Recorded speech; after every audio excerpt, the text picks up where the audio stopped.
All right. Well, it looks like I think we're live there, Mega.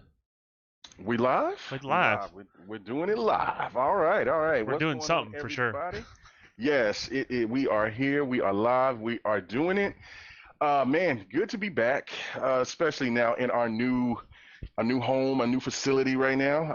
It's a lot more roomier than it was in the old place, but still miss home, which is Mixer. But we'll definitely talk about that when we get into talking about these topics. But yeah, no, it's good to be back, man. How you doing, Don? What's been going on? I know that you popped on GRG last night for a little bit. That was a little marathon run, and then I streamed after that, and I was dozing off when I was doing the stream, and then I just said, you know what, I'm done. I'm cutting everything off, and I ain't touching any electronic for forever. You know, So until it's right that's now, what you that know. happens when you're married too. Like, Yes. a smart wife will just knows he'll burn himself out.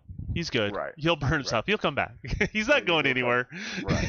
Right. So. So, yeah, for sure. I've been same sort of busy, like play Hmm. testing, doing things. There was the Xbox event, checking all that out, kind of looking down.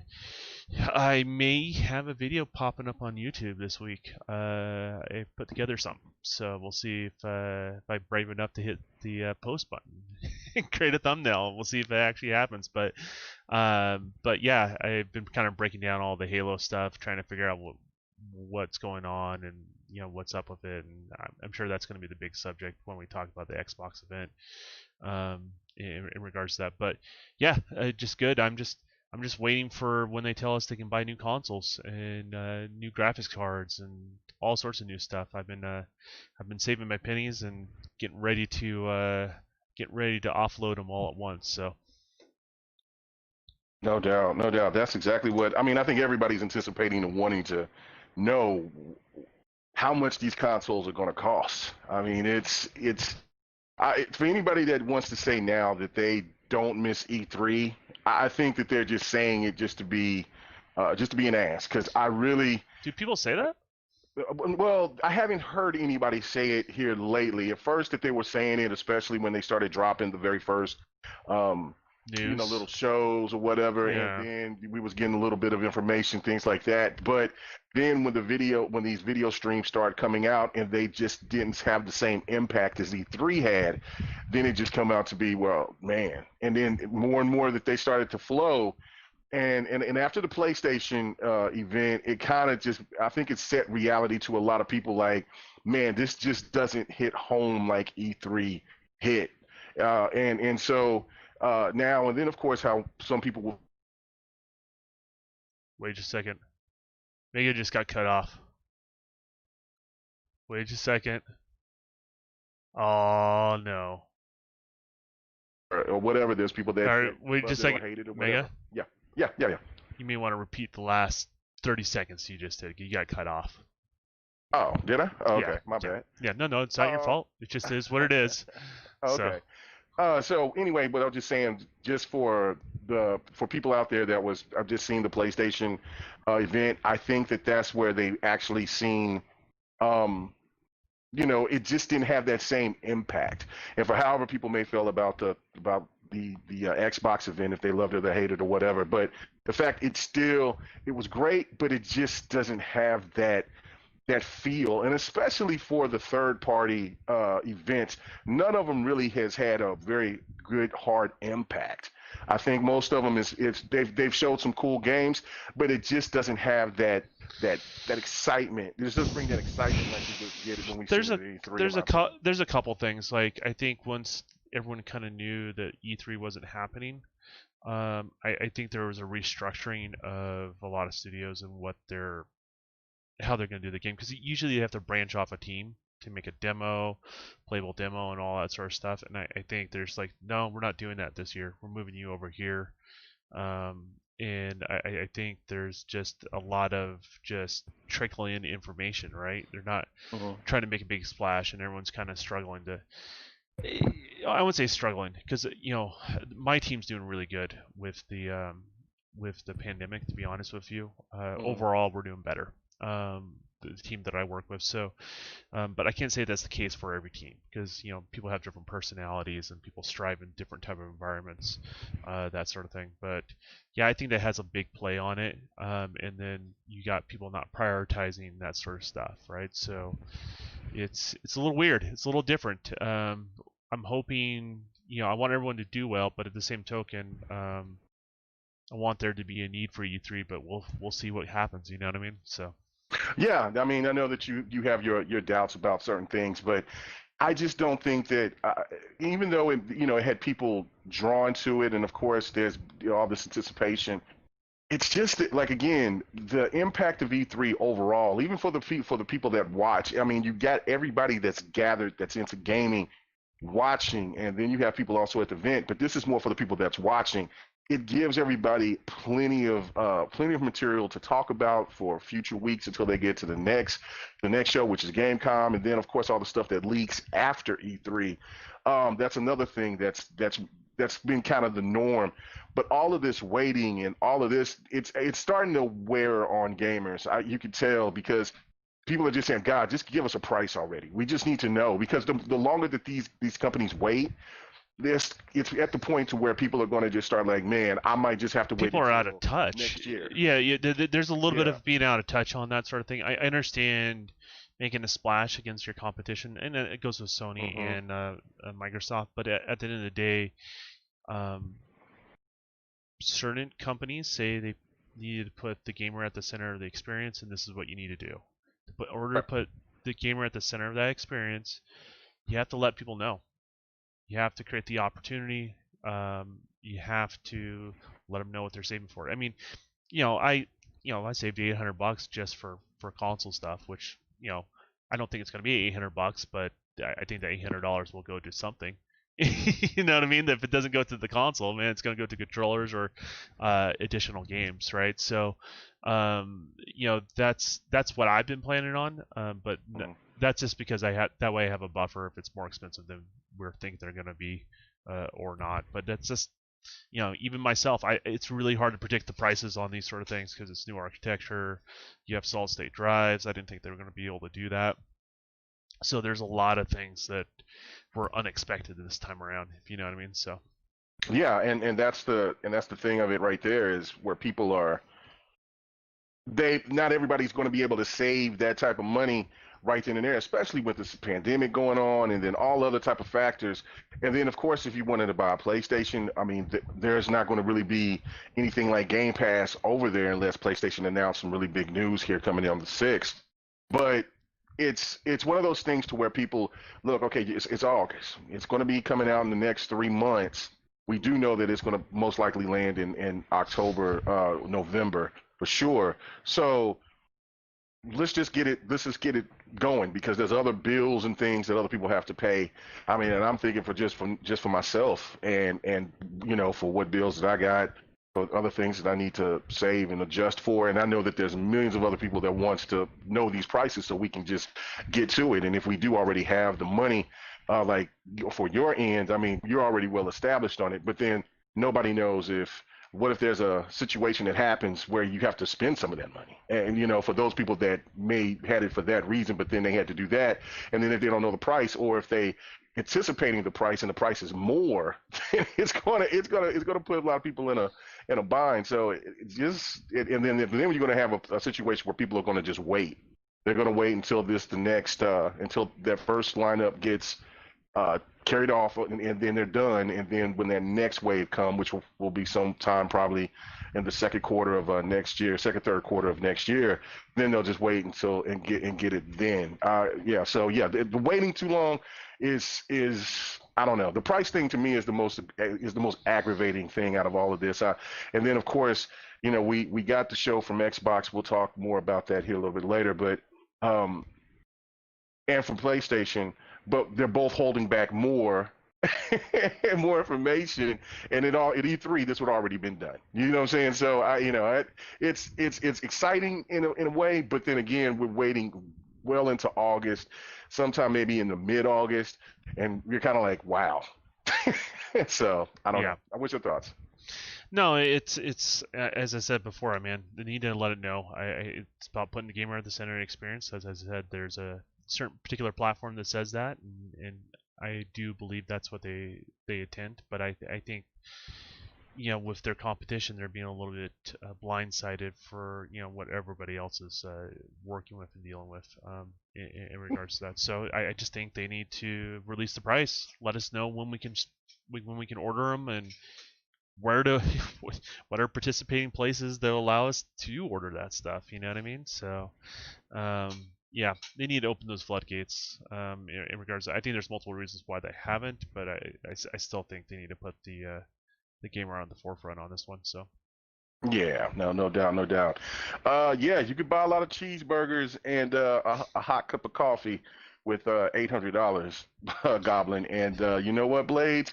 Man, you must be living in heaven because because in the state that you live in, I think that everybody else is going through it. But hey, I don't know. Like I said, you might live in some utopian area like in BioShock Infinite. So I do well, not doubt it. see, Blades has a really strong immune system because what he does is every once in a while when he drives by a swamp, he just Right. gets a little shot glass of swamp water to Ah, build up his that's immune it. system, and That's it. it just people are like bodybuilders. He's immune Mhm. system builder, and it's just from Ah, drinking that swamp water. So that's it. That's it. I mean, driving around in his big pickup, taking care of his business and drinking swamp water. That is a true man. That's a real American man right there. Give him some props. What's up with you, man, Blaze? you know that guy's got corduroy shorts too. Oh yeah, absolutely, absolutely. And wearing Crocs. You know what I'm saying? With no socks. Crocs corduroy shorts.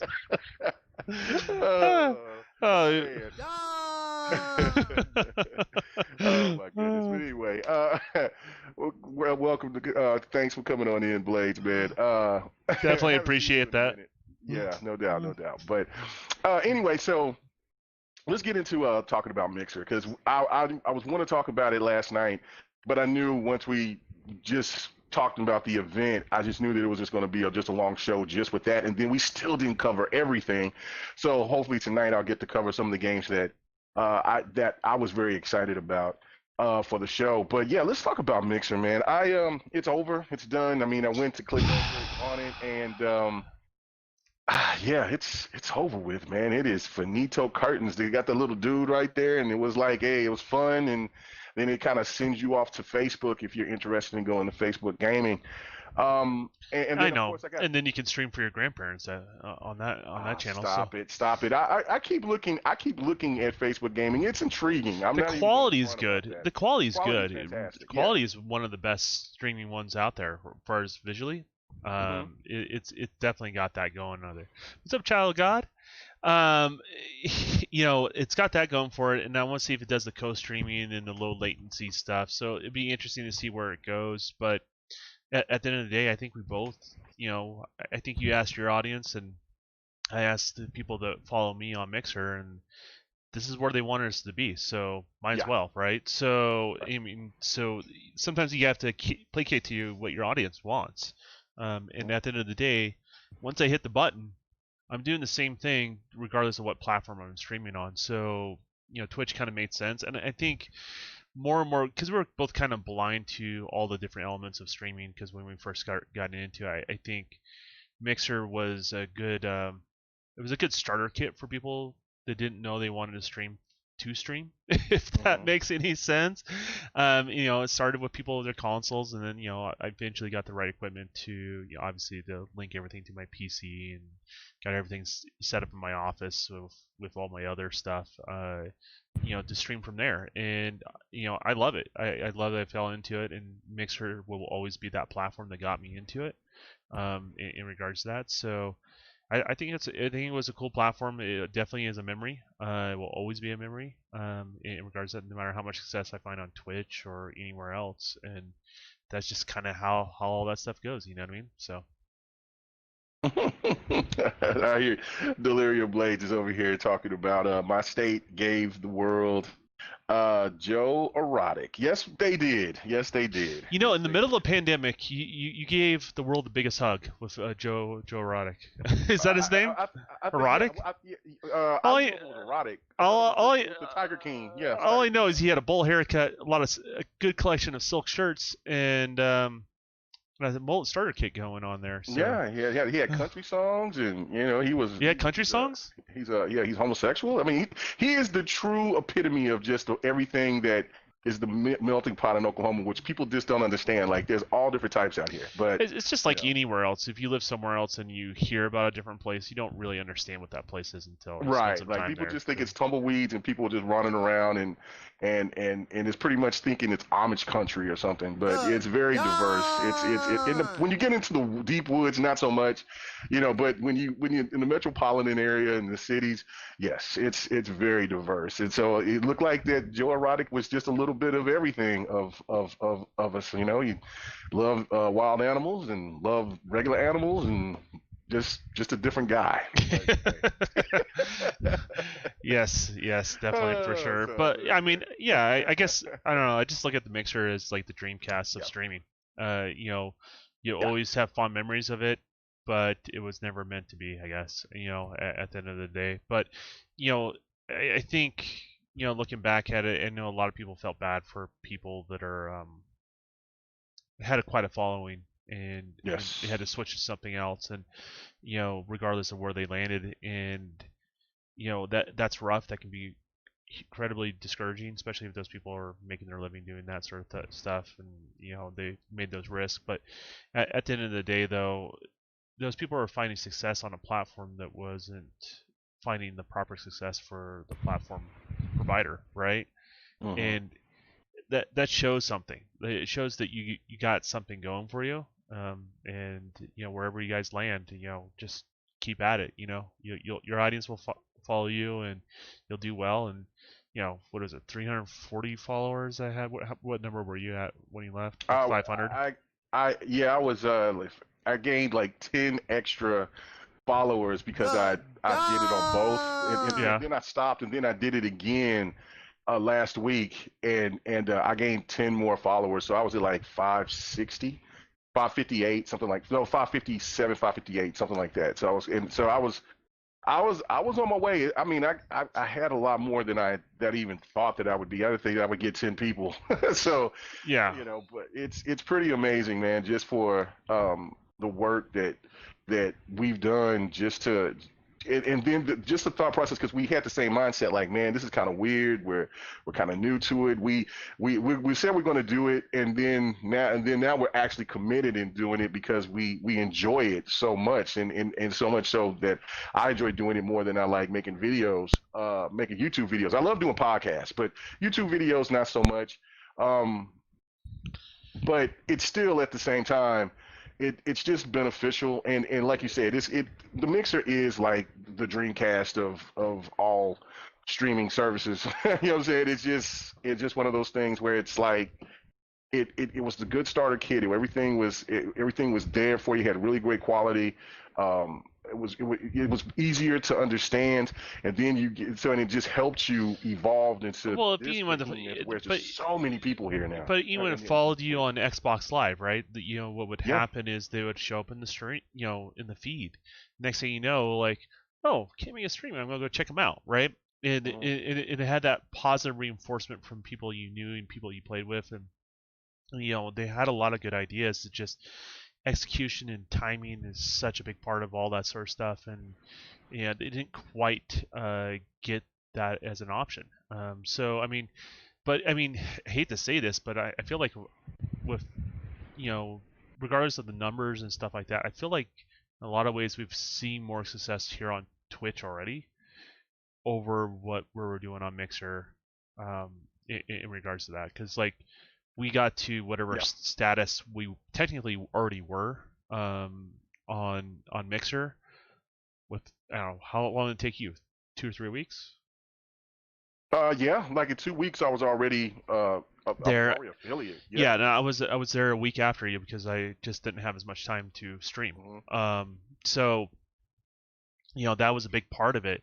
And so I mean, that's huge, and we're seeing growth. We're seeing different people. We're seeing the people that have coming over, and so just keep on, right? Like, and see where all this kind of goes. But no, I'm liking Twitch. It is different. There's some cool tools, cool features. Hmm. I'm excited. Derlin Blaze was talking about co-streaming. The mooching off the co-streams. I don't know if we all have to be not affiliate, but it is a partner to do the co-stream, or just one of us. But that's the next rush. If we can get 75 people concurrent viewing, which is I don't think outside of our realm or doability on the platform, you just have to keep at it. We do have the option to do co-streaming once we hit that, but it's a lofty goal where we're at right now. But that's the goal, and that's what we're going to shoot for. So Right, and that's, I mean, like everybody says when it comes to the streaming thing, it is a marathon, and it's the same thing with just YouTube as well. I mean, you'll have your moments where you'll be stagnant and you might not have a lot of views, and then next thing you know, you made that video, or even if it was an old video that somebody just kind of retweeted or whatever, and then it just blows up, and the next thing you know, you'll just shoot off like wildfire, and then also it'll get back to being stagnant. And so I look at it the same way. That's why I don't mind being patient with streaming, because it's showing people that I do play games, and this is my favorite hobby in the world. So I have no problem with it. At first, it felt weird for people watching this, so then I would try to get cute and do things that I wouldn't normally do. Like if I'm playing a certain open world game, that I wouldn't just look and try to find everything and then just kind of stay on the course. And now I've got to the point where you're I'm just just in your comfortable groove. with just playing the game. Yeah, Yeah, I'm you're just just in playing your the game like I normally you just play. play a Yeah, game, and then you engage them like just like anybody else you would meet, right? Like yeah. that's the thing. I think there's some people are built for the entertaining side of things, but I think that Hmm. stuff burns out after a while. People get sick of it. Like eventually Bill Nye the Science Guy gets pulled off television, right? People don't like him after a while. They don't find him entertaining anymore, right? Because he puts up whatever that personality is when he would go on television. And it goes with anything else that's sitcom or something like that. So I feel like the people that do the best, they're just genuinely themselves. Most of those. I mean, there's some exceptions to that, and I like the positive reinforcement it has on the industry. To be totally honest with you, is when you play games that people are dogging or making fun of, and the reality, I'm just playing it because I want to play it, and if I'm going to play a game, might as well stream it, right? And you have that genuine interaction with people. Like, just prior to this, I was playing Forza Horizon. I haven't played it in a while, and I was playing the elimination because I'm trying to get a certain thing ranked up, so it helps with my Forza ranking. And same thing, just like I'm going to do this, and might as well stream it since I'm here. And the end result is, people are just like, positive. Just they wanted to check it out, just wanted to check out the game. You know what I mean? And Hmm. so it's just starts those situations where you have conversations with other gamers, and there's always going to be those people that are going to troll you, right? But at the end of the day, the majority of them they just like to play games, and they're not here for the drama. You know what I mean? They just want to play games, and so that opens it up. It definitely offsets a lot of what people do in podcasts and when egos kind of get involved and things like that. It offsets those environments that you're in, and so I think it's just a more net positive thing out there. So I'm just stoked to be part of it. You know what I mean? So Yeah, no doubt about it. I'm thoroughly enjoying Twitch. I I didn't know how I'd feel about it, but it's just kind of like everything that you said. It's very different. There's still a lot of things to learn, but so far, it's the one thing I haven't seen a lot of. We've seen one, well, two for the very first time at Fight Night this past Sunday. First Trolls, where I did feel bad for my boy Yobi because it was his birthday, and then the guy did this oh, fake, fake donation giveaway. He thing, had fake yeah. donation, told him he was giving $500 or 1,000 or 5,000, something like that. And it had my boy really excited. And then of course they threw it at me, and then I was like, whoa, okay. And then I looked and checked my PayPal, and I was like, ah, this is fake. And so I didn't really want to just say anything. I just was kind of just They letting it roll around. And yeah, but they do it for a reaction sort of thing, and yeah, it was and pretty crazy, man. and Yobi's one of those people like people don't really kind of think know Yobi all that well, right?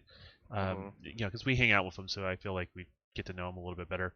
Yeah. But the he's the type of guy that if he won like someone gave him $500, he's the type of guy that would give 100 of that away or 200 of it away. It's just how he is. You know what I mean? Yeah, really good guy. You don't have to ask that. It's just that's in his nature. When those opportunities present themselves, he's all about spreading that. He cares. So it sucks. I mean, to me that it hasn't bought out the latest fighter. Who cares if you troll me, right? But troll Yobi, he's a nice guy, man. He he doesn't deserve that. You know what I mean? So Right. that's the way I kind of look at it. So. Yeah, no, that's how I look at it as well. I just thought that was it was tacky, but it is what it is, and he got that dude got his ass whooped in fight night, so I felt good about that. So, so it was really good for him to stick around and get his head beat. But so shout out to Game Down Sites and for the rest of the people that was there last night. I mean, well, the other night. But yeah, other than that, everybody else has been really pleasant. One thing that I have noticed is kind of different is that I guess what you call them, stalkers or lurkers. That's what they're called, lurkers. On Mixer, it's funny because you'll say, "Hey, thank you for watching," and then they'll go away. Like, "Oh, they see me." But when you say here on Twitch, it's kind of like, "Oh," and then maybe somebody will say something, then maybe somebody won't. They just not in the mood to conversate. They're just checking out the stream. I don't know how to. Because yeah, I don't know. You don't know how to read it because they're not saying anything, right? So, right. But that I think that comes with time. You find your flow, and I think some people, if they want to hang out in the background, that's cool. I mean, it's just one more person viewing. So, and if you're enjoying it, stick around. You know what I mean? If you want to interact. All that stuff is cool in my eyes. So I think that's awesome. So. Yeah, no, I do too. So, yeah, no, we can get ready to move on now. It was a fun ride with Mixer. It gave me the motivation to keep pushing and go forward with this. So, I'm gonna always have a place in my heart for Mixer for the opportunity just to build up my confidence of wanting to stream, and just kind of. And then just to be appreciated by people that just to like to, because I'm very appreciative of anybody that wants to watch me play games. So it's pretty cool. But other than that, yeah, man, sayonara, peace to you, finito, chitons, it's over. Mixer is done. So here, the streaming platform has gotten a little bit smaller, and it's YouTube. The big boys is YouTube, Facebook, and Twitch. And there's still other places to go. I know that. Xbot 448's wife, Mel, she's been on one other platform. I can't remember what the name of it I can never remember what the name is either. Yeah, I don't know if I don't know if she's on there or what's going on. Is it kind of dead over there? I never get a notification when she's live. So I don't know when she's live or not. So I think she's going to dip her toe back into Twitch. So I hope she does. I think that she'll thrive. I think now it's the time because she has the following, and they're probably wondering where she's at, and probably the easiest way for her to kind of pick up where she left off and that sort of thing. Yeah. So.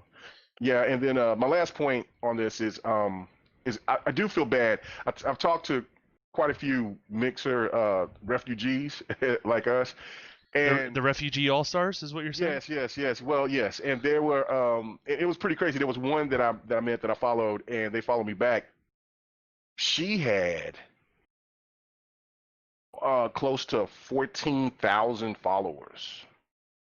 And like she was streaming she said she started streaming on Mixer like almost in the very beginning when it was, well, not at the very beginning, but it was still called Beam at the time. Mm-hmm. And so she built an audience, got to close to 14,000. She was just about to surpass that, she said. And she's like where we are. You know what I'm saying? She's like I think she's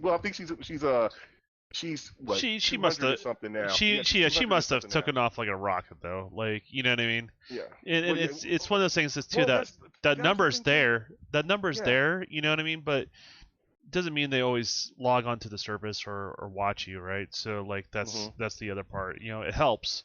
But it's just kind of how it is. So. Yeah, but that's the thing though. It's crazy. Like you thought, because I mean you had 300 or some followers. I had 500 or something. This person had close to 14,000, and like not all those Mixer people came and followed us. Like they just kind of but they didn't always. Doesn't mean they always booted up the the service too, like, or the site, like, so you have to look at that, like, I don't really look bad about it. Like, I mean, we're gonna get there. I mean, you're just gonna have those weeks nothing happens, and there's gonna be times that it happens and you have no idea, and you just do you and just Mm-hmm. let the chips fall where they may. I mean, that's what a free market is. You know what I mean? Right, right. And and you do what you think is right for you and your viewers and what you want to do. And I think at the end of the day, there's enough people viewing now that like everyone can find success. It's just a matter of finding your personal audience. It's just like same thing Right. with YouTube, same thing with anything that's content creative. So it's just that's just kind of how all that stuff is. But that sort of thing too. I want to put some effort especially when we do a Dev in the Gamer. Maybe we'll do a shout out for people that used to be on Mixer. Oh yeah, that'd be good. And then we'll put their link in the chat for them, just so help those guys out. You guys don't have to, but if you want to, it's there, right? And that's the general idea. We'll never, just like anything else that far as views, sharing, all that sort of stuff, it's there if you want to. And you can take it or leave it as far as that's concerned. And by the way, thanks for everyone when we've been streaming, both me and K Mega, tweeting us out, hosting us, all that sort of stuff, and helping us grow. So, all seriously, like the ones that have been here has been kind of the diehards, and I just want to say thank you to all you guys. So. No doubt, no doubt. Thank you. Yes, thank you guys very much, man. Definitely appreciate the support, man. Always, always. For each, even if it's like one person that watches, even on my videos, doesn't really matter. I just, I do it for the love anyway. But it's just crazy that people will take the time to listen to me say anything. So but yeah, I'm very appreciative of it. So yeah, man. Thank you guys, and that's it, man. That's the part. Do we pour one out for him? Yeah, we can pour some water. Pour one out. No, I'm gonna pour out the finest strawberry soda. Okay. No, I got some cold water in my hand right now, so I'm just gonna go ahead and pour one out for Mixer, right? Yeah. I got it. Pour right here. All right. All right. So what's the next thing on the docket there? Oh well, let's just get straight to it, man. Let's get to talking about this Xbox event. Because there's plenty to talk about. So the first thing that I should ask you is, what were the games that got you excited? Let's start with the positive, and then we'll get to the vegetable side of it, whereas the negative, the stuff that we weren't really interested in, or didn't have that, didn't get too hyped over or whatever. But let's start with those games that you've seen that really caught your eye. There's something that would be definitely day one for you that they showed. I'm curious. I think all they did was pique a lot of my curiosity. Forza. So, Delirium Blades, yes. Forza is day one. Unfortunately, I don't think that's coming out this year. They're not ready, which is fine because I'd rather have them take a little bit of extra time. Maybe do it in the spring and when they're ready, so you don't end up with what happens with the last Motorsport. I want to be able to hit the ground running with their next title. I never had any problems with it, but I want to make sure it's people that have their gripes that those things are addressed at launch. If you get where I'm going with that, so yes. That's kind of my take on it. So yeah, Forza is definitely a day one because I've been starving. I've been I think in the same place as Delirium. I like Motorsport, but man, it's not carrying me over. I mean not Motorsport, but Horizon. It's the lull's too low. It's real. When people say they can take a year off, stop speaking for people that actually enjoy the series and play the series and buy the series all the time. Just stop. He said, I got to have it. Yeah, include yourself in the conversation because obviously it's not for you, right? So, but waiting another 3 or 4, 4 to 6 months or whatever afterwards, I can do that. But just get it right as far as all that stuff goes, and it looks phenomenal. It looks great. Unfortunately, the tease was too short for me. I want a little bit more than that, but it's everything the rumors I've been hearing about. So it was kind of the showcase, and it definitely showed off with that. The other one that looks like kind of reminds me of Skyrim, that's done by Avowed. Avowed, is that what it was? Or the purple arrows and stuff like that, and it shot through, and that's right. The guy had the glowing purple hand. That's what it was, with a sword that lit up. yeah, the guy with the Thanos flame hand. That one was. I'm definitely really curious about that one. I've got my eyes open. It's got my attention. I don't think that's obviously coming out this year, but I'm curious about what's going on there. Hmm. And that team's a good team. So that's apparently the game they've been working on that I guess blew their minds behind the scenes there. And then the other one that I'm primarily interested in is Fable. I like Fable. I know it was a CG tease, but it hopefully gives you a little bit of an idea the direction they're taking. There's still whimsical type Fable stuff, but it has a little bit more of an adult look to it. Does that make sense? Hmm. A little more grown up looking, and that is the other one that's on docket, and then that's primarily it. Everything else didn't really move the needle for me. It was kind of curiosity and stuff like that, like the animated looking girl with the robot hand that was sucking up the goop and stuff like that.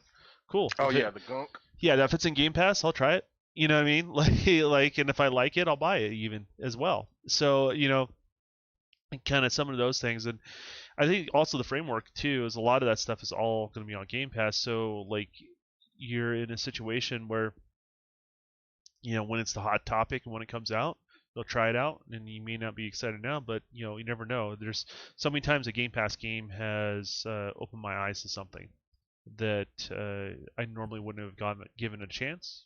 And so a lot of that stuff is just primarily going to be on Game Pass for me to check out.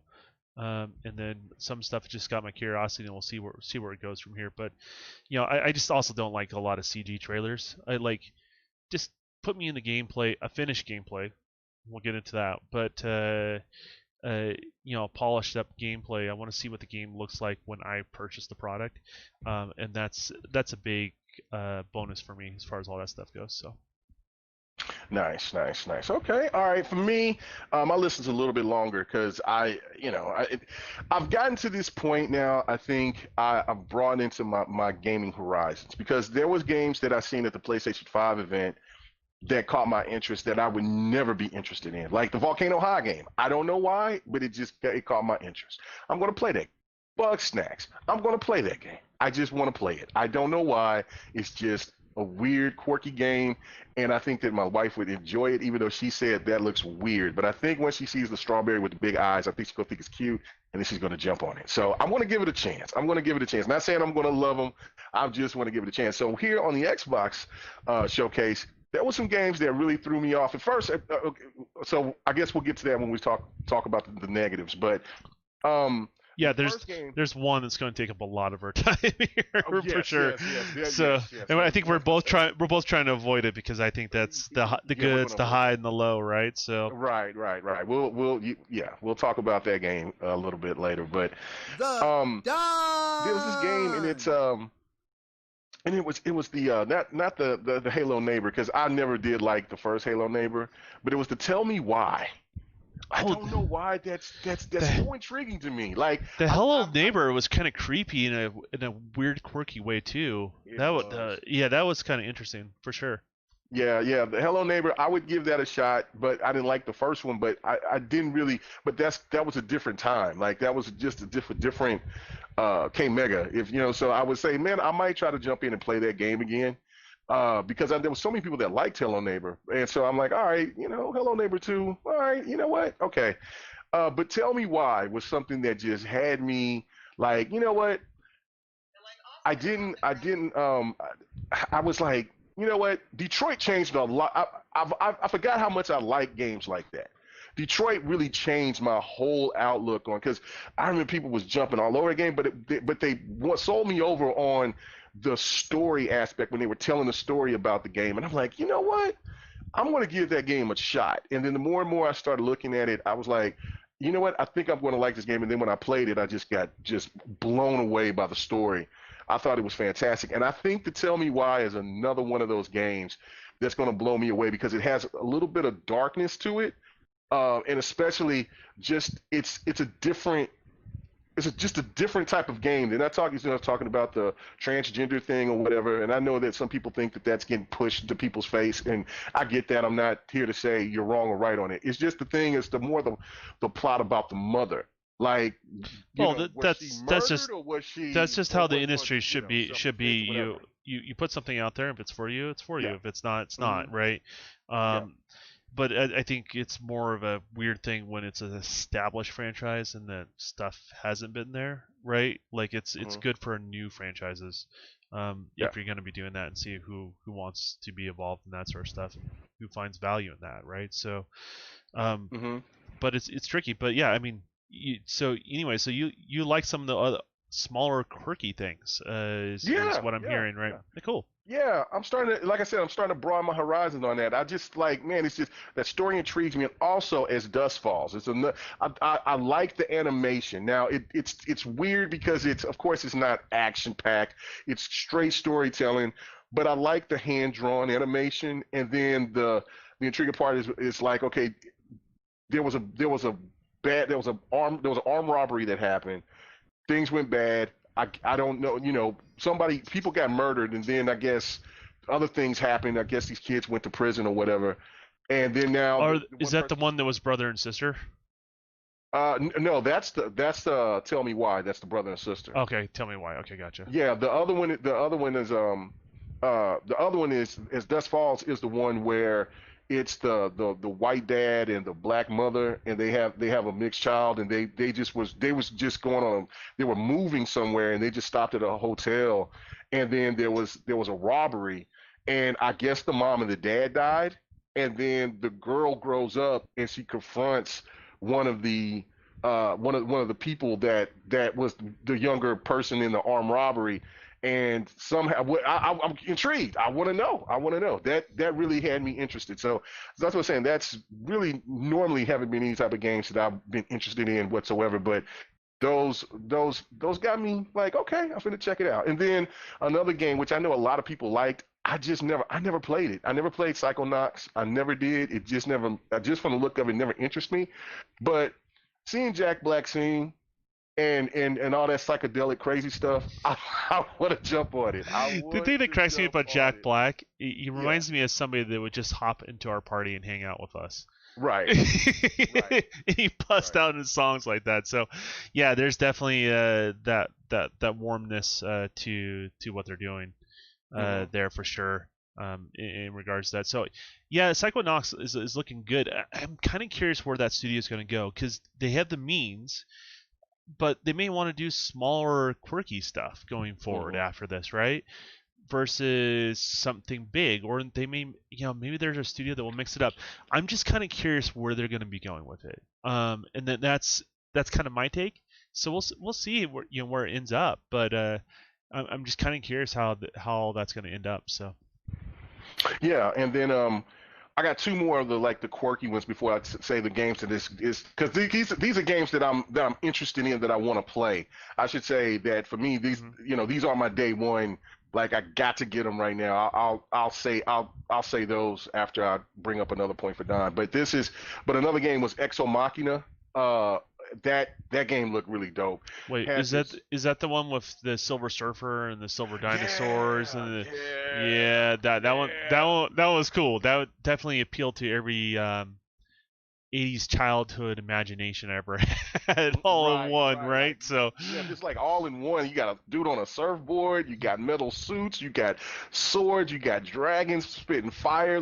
Dudes look like morphin Power Rangers mixed with Transformers. Like, I'm like, whoever these guys who made this game, they had to be born in the 70s and 80s. This is exactly what I'm talking about right here. That yeah, looked dope as hell. you can tell they were raised on like Bruce Lee movies and like Goonies and a little bit of Transformers, right? I mean, Yeah, yeah, just yeah, how yeah, it is. yeah. So Yeah. So and then the gunk, like you, it looks really good, and it's very interesting, different, and again, one of those games that I would look at in the past, be like, I'm not messing with that, but it's very intriguing. So that was the thing that I love, the diversity that I seen with the Xbox event. I thought that I mean, there was tons of other games that we'll get into, but it's just those games right there were the ones that normally I would just kind of gloss over and be like, no, but they intrigued me. They kind of sold me to where I want to play them. So I'm not saying that those will be day ones, but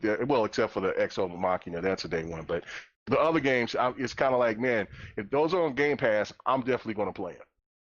Yeah, definitely for sure. I mean, and I think majority of that stuff is, if not all of it. Yeah. So I mean, it's Game Pass is Xbox, Xbox is Game Pass, right? PC is Hmm. Xbox, consoles are Xbox. So like, streaming is part of it too. I don't think we're as I said, I'm not gonna choose to consume my games through via streaming.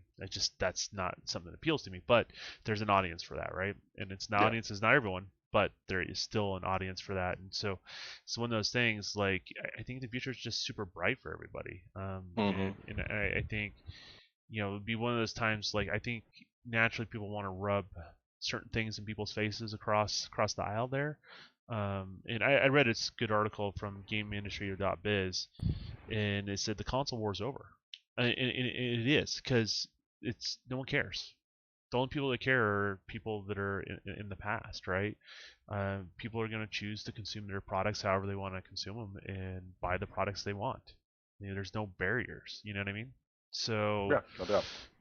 well, the barrier to entry is very, very low, or as expensive as you want to spend, or whatever you want to do. So, I mean, that's the beauty of all of it. So, gaming is going to continue to grow. It's going to do even better than it already is, but that's currently where we're at right now. So, Yeah, no doubt, no doubt. I definitely I mean, I'm intrigued. And now, overall, let me go ahead and I'll just knock out the games this day one for sure for me that I'm excited for, because really won't make any sense if I say, hey, what's the games you don't like, and the next thing, these are day one. So I'm just gonna knock them out. Okay, Forza for sure. State of Decay 3. I love State of Decay 2. I think that that's a great game. So I already know that that's going to be just with that permadeath and the way that the system's going to look, and if it's going to look more like Days Gone, that's a win. I just can't wait. Um, the Stalker 2. I played Stalker on PC a long time ago at a friend's house, oh, and I know I which one just you're talking about. Yeah, that's the one yeah. that got it, like the upgrades from where it was before. Yeah, well, this is an actual sequel. Yeah, it's been out ever since 2007, but and that was actually one of those first games that I was playing that made me, well, it didn't make me play, but I started playing PC games a little bit at that time, because I had a friend. That's all he played was just PC games. So I would go over there and I would play a couple of his PC games. I still sucked with mouse and keyboard, but still, it was cool because it was different, and it was another shooter that I got into. So I was like, okay, this is it. So I would go back and I would check out and I play it. So that's why I got kind of stoked, like, oh, they're really making a sequel to that, because that game is damn near 13 years old. So they've added a lot of different. So Sam points out something good in the chat. I mean, everyone's pointing out good things, but Sam, this is one I always skip over, but the Crossfire X campain, That was going to be the next that thing I was going to say. yeah, that's on my list. I forgot about that one, but damn, yeah, Yeah, you're right. Like that looks good. The game needs a little bit of console attention. It's probably the best way to describe it, with a little oh, bit you're of talking about the multiplayer? You're talking yeah, about the but multiplayer some of the aspect of it? balancing of the controls on a controller. But outside of that, no, it looks really, really good. It looks and feels different than like a Call of Duty, right? But it Hmm. still kind of fulfills that itch in being its own thing, and Yeah. which I think is a super, super, super good thing. So Yeah, no, so yeah, that was going to be the next game I was going to say, was Crossfire X. That that story looked so great, and actually would give Call of Duty a run for its money for being so dramatic. Like, I was like, what? This is crazy. And you know how much I enjoy Remedy, so I think it's going to be a little crazy. Of course, like, they always got stories that's got crazy twists. So I'm definitely looking for that. That's a day one, and that comes out next soon, month. right? Yeah, that comes out next month. So yeah, I'm Uh, really I'm not looking buying forward to crap that. until the new console comes out. I got to get my hands on that. I got to get my hands on that. And then, of course, I love Outer Worlds. I beat Outer Worlds. I got everybody's ending. Even had the perfect ending at the end, man. And so I'm like, yeah, Outer Worlds, I'm copping. There's no stopping it. And then another game that I'm going to get is because of the fact that they said that it's going to be similar to Left 4 Dead, and that is that Warhammer Dark Tide. If you're going to give me four-player co-op that's in the same realm, it's going to be the same kind of genre as Left 4 Dead, because we're missing that. We're missing Left 4 Dead, and so if you could just give me stuff like that, and Warhammer is pretty dark. You shooting a lot of demons and creatures and stuff, but yeah. But yeah, I'm definitely all on board for that. Those are my hype ones. And then last but not least, is Everwild. I know that's going to be on your other list, but that Yeah, game's beautiful, man. no, it's I'm not. all I'm That's not on the negative list. That's kind of a I got my eye on you sort of thing, checking you out, mhm. sort of thing when it Okay. comes to that game. I think a lot of the games like it kind of it's too far out of sight, out of mind. You know what I mean? Like just the wait's too long, so mentally I'm just not there. But Everwilds is interesting.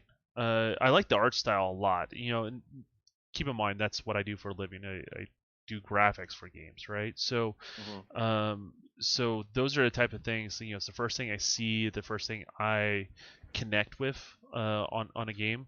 And so the art style is phenomenal. Mhm. It was sharp and clean. I like what they did with it. I really do. I don't know if it's my type of game. It's honestly, it kind of seems a lot like a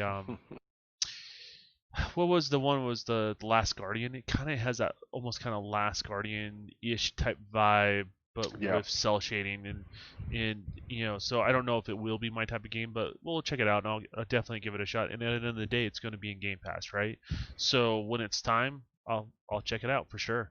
And as I said, if a game's good enough, um, Game Pass is some it's not always constant in my life, but games that I purchase are. So if I do like it, I'll definitely pick it up and go from there. But I always will give it a shot in Game Pass. Why not, right? So Yeah. No. Why not? Why not?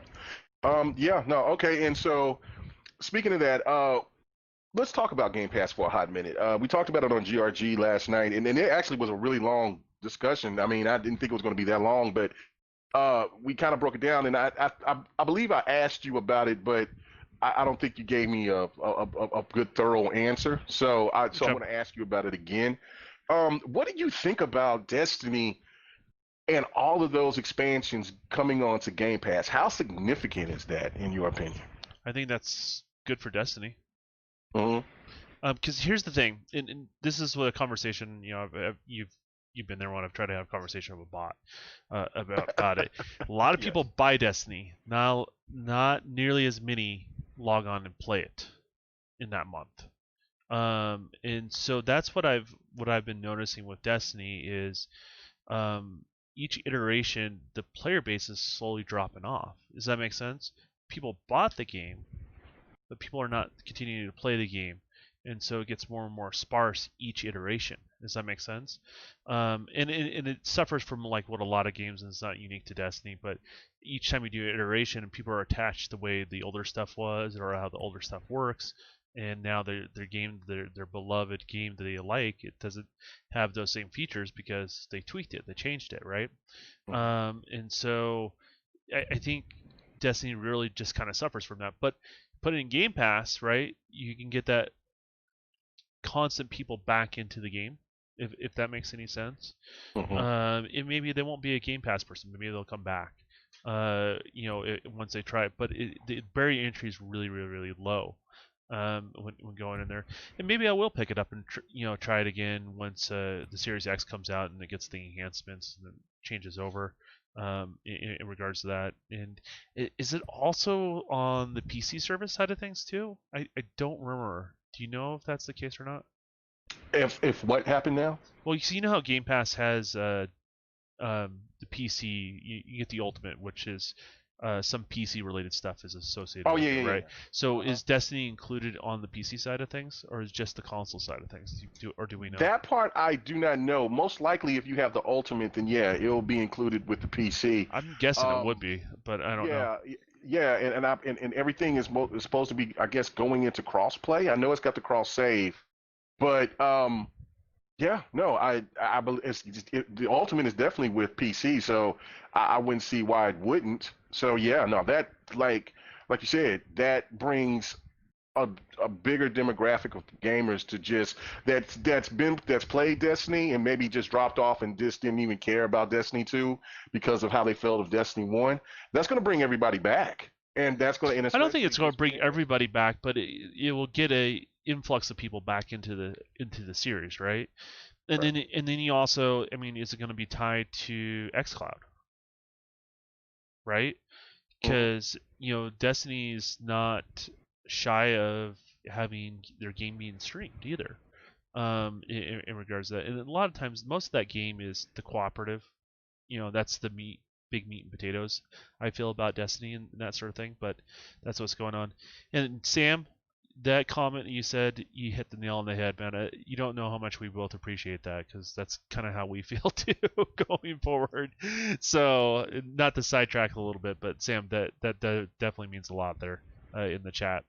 But yeah, I think Destiny has that ability to find a new audience with this stuff, and I think that's good. Or kind of those lost souls that purchased the game to come back into it, or hey, they maybe bought the day one edition of Destiny 2, right? But they haven't done any of the DLCs, and it just hasn't seemed to be worth it. But they already have Game Pass.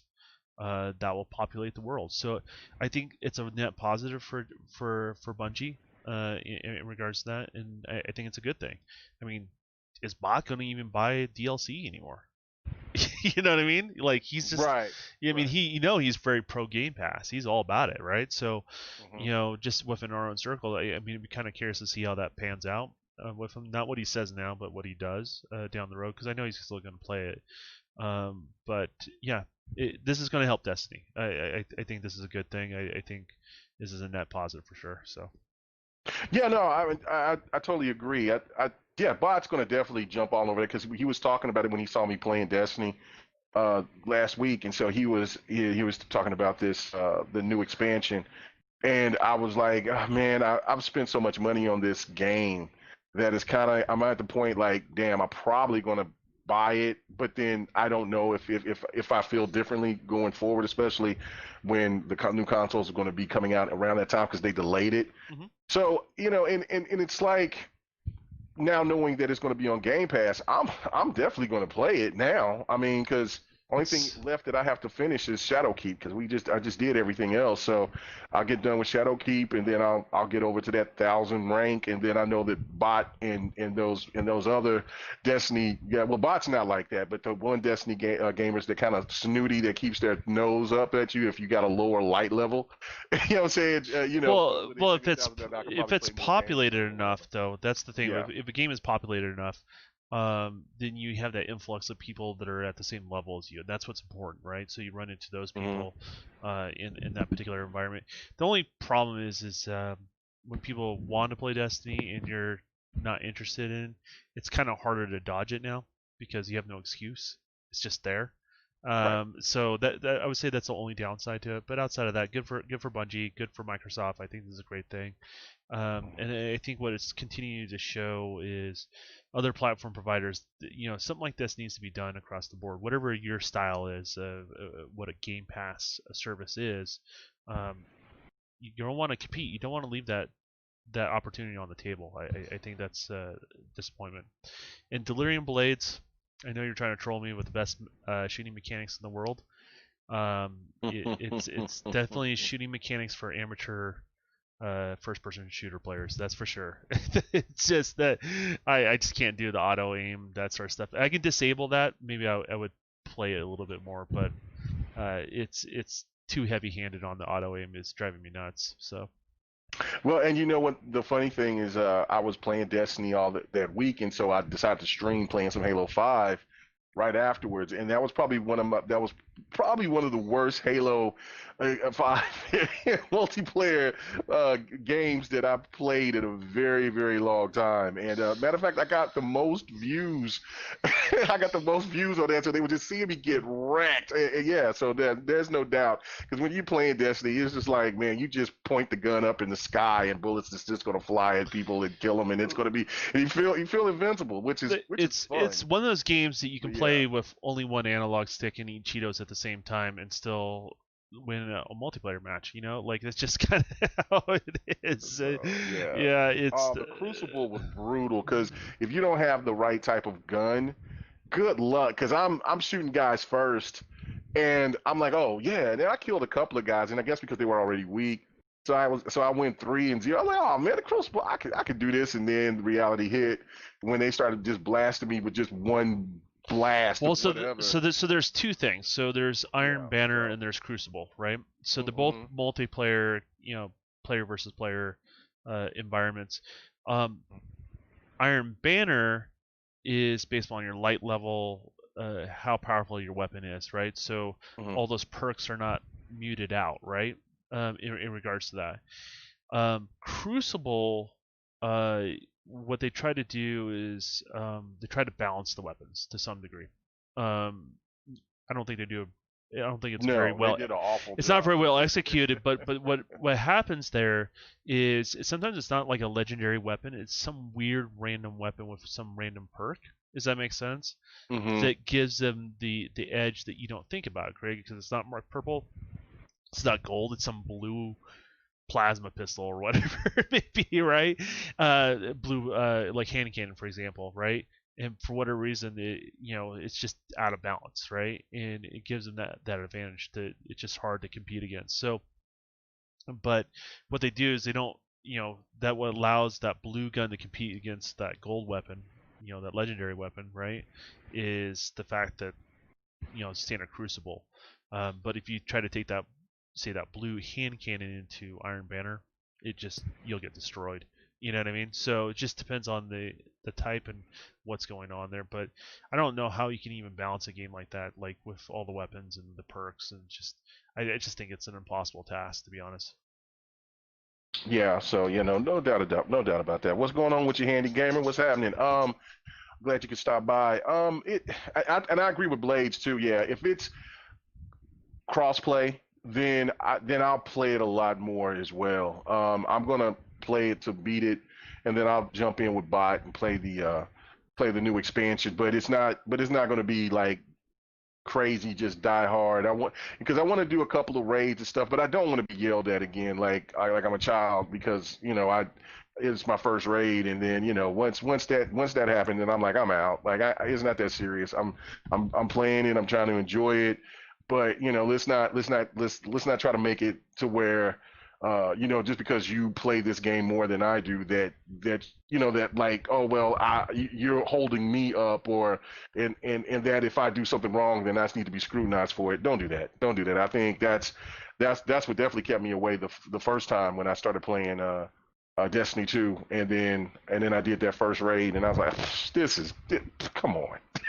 So, but I'll definitely Well, give it more run. and I give crap to Destiny, but the reality Mm-hmm. is one of the more special things I've ever seen from Destiny was, um, me and my nephews, three of my nephews, they're all older. Some are in high school, some just graduated high school. They're kind of like literally 1 year after the other.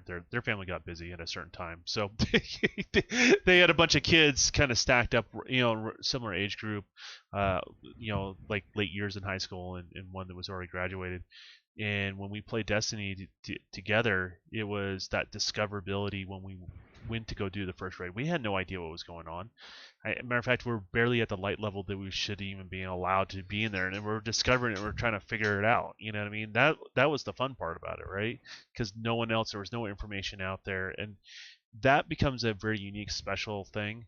But the raids, at least the early raids in Destiny 2, I didn't think were very good at all. Actually, it wasn't their best effort. Like out of the things that Bungie has done, it's not their best foot forward, to be honest with you, of what they've accomplished in the past, and it's a little bit disappointing. So And then we get people that are veterans that have to do it to get their light level up. They get really, really pushy sometimes. And a lot of the people that are just there to have fun kind of dropped off, and that's the reason why I walked away from it. So Yeah, no, that's totally understandable because that's what I did. But yeah, no, I think it just shows just another thing of just Game Pass and how, regardless if some people, and I know Don that you were definitely not on the Game Pass bandwagon at first, but you've utilized it. I mean, it's not like something that you're going to just use all the time, I don't think, but it is something now that you have a little bit more respect for, and just because of just the growth of it, and just for me, I'm looking at this as just like, man, this is a dream come true when it comes to just for just economic purposes. I know that you're paying $120 a year for this service, but but the more that it grows, and then you bringing in big titles like Destiny, and then bringing in the DLC, because this is a partnership, and this is just proven to me that Game Pass is only going to get bigger, because I don't think this is only going to be the first or the last. Well, this is the first really big if partnership, but I don't think you this is also the bring last. I think it's going to into expand the more. possible restructuring of Xbox Live, which is something that's still on the rumor docket, right? We don't know Mhm. exactly how that's all gonna go there, but that's something else to think about. You know what I mean? So Yeah, no, it definitely is. So it's good for gamers. There's no doubt about it. I'm for the people who just want to buy their games, but I'm also for the people that that got bills to pay and other things that they need to take care of, and they look at this as a opportunity to grow their gaming library, and play different genre of games. It benefits so many people, and so as long as you got the option and it's not forced upon you, then I don't think anybody should ever just downplay Game Pass or PS Now or any of these type of services that comes on, because I mean, if you watch Netflix every day, if you watch any type of those shows on and don't buy those movies or uh, television series or anything, then I think you're pretty much a hypocrite, because it's the same thing from my judgment, from my point of yeah, view. you just provide different ways for people to consume stuff, and Right. and it creates better opportunities, and there's no reason it doesn't threaten things like people think it does, right? Like, um, people prior to the pandemic, people still liked going to to the movie theater, right? Mm. In regards to maybe the pandemic may kill movie theaters going forward, but Yeah. they may not survive that. But for the most part, until that happened, people were happy. Some people were happy doing that. Some people were happy waiting. Some people wanted to buy it off a streaming service. So it just depends on how they want to do it. So Yeah, no doubt, no doubt. I'm very excited about that. That's good news, I think, for a lot of gamers. But all right, let's move on. Let's get into the things that we did not like so much from the show. And of course we're still going to have a big discussion talking about that one particular game after this point. But everything else other than the main game, what was things at the show or the show itself that you just thought that was a little bit off, or that just didn't tickle your fancy whatsoever? well, Jeff Keighley and Halo. Those are the two. I mean, I don't hate for the man, but I'm just not interested in what he has to say. Like, I don't know. It's. You ever been to a dinner party, and when certain people talk, you just kind of start your eyes get glazed over and get tired. That's kind of how I feel when Jeff Keighley is around. And look, he's trying to do a lot of net positive things for the industry and trying to get attention out there, and more power to him. Even though I don't agree with everything he does, that sort of thing. But I just don't find him entertaining. I never have back then when he was on game trailers. I don't now.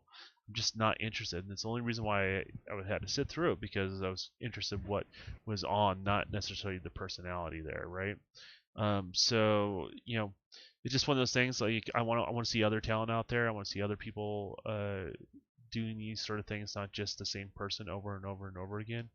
And as I said, there's an audience for everybody, right? And there's an audience for All Jeff right. Keighley, but there's also an audience for other stuff that happens on there. So Nice, nice. And thank you for the subscription, from subscribing to my boy the Don. Appreciate it, Handy. That nice, that's excellent. That's nice, excellent, nice. I man. appreciate that, man. Yes, excellent. you get the dancing frog for that. Yeah, I saw the dancing frog. It was pretty quick. I mean, they may dance a little we longer wasted for a a longer, subscription. yeah, for a subscription, Yeah, yeah, like yeah, for a 10 seconds, subscription, 20 yeah, seconds. yeah, about 10 seconds. Like, you got a Okay. little dancing frog for a little bit, and make him a little bit bigger because you was having the same thing that I was doing when I was on Mixer. So yeah, make that a little bit bigger. But yeah, make the dancing frog last a little bit. Oh, it's not tiny It's a though. Like subscription. it takes the right amount of gameplay. I think it's a good spot. But yeah, I'll make it a little longer for you Okay, guys. all So right, all going right, all forward, right, because all right. I think it's that way for certain bits too. Going forward. So Handy, I Oh, really? appreciate it. Okay. Yeah, appreciate all you guys' help Yeah, with all this stuff, man. yeah, no doubt, no doubt. Yeah, so What Jeff else? Keighley What was else? the big one. Jeff Keighley was Okay. the big one, and Hmm. the Halo stuff, and we're gonna get into that because that's kind of the finale topic for us, right? Uh, Yes.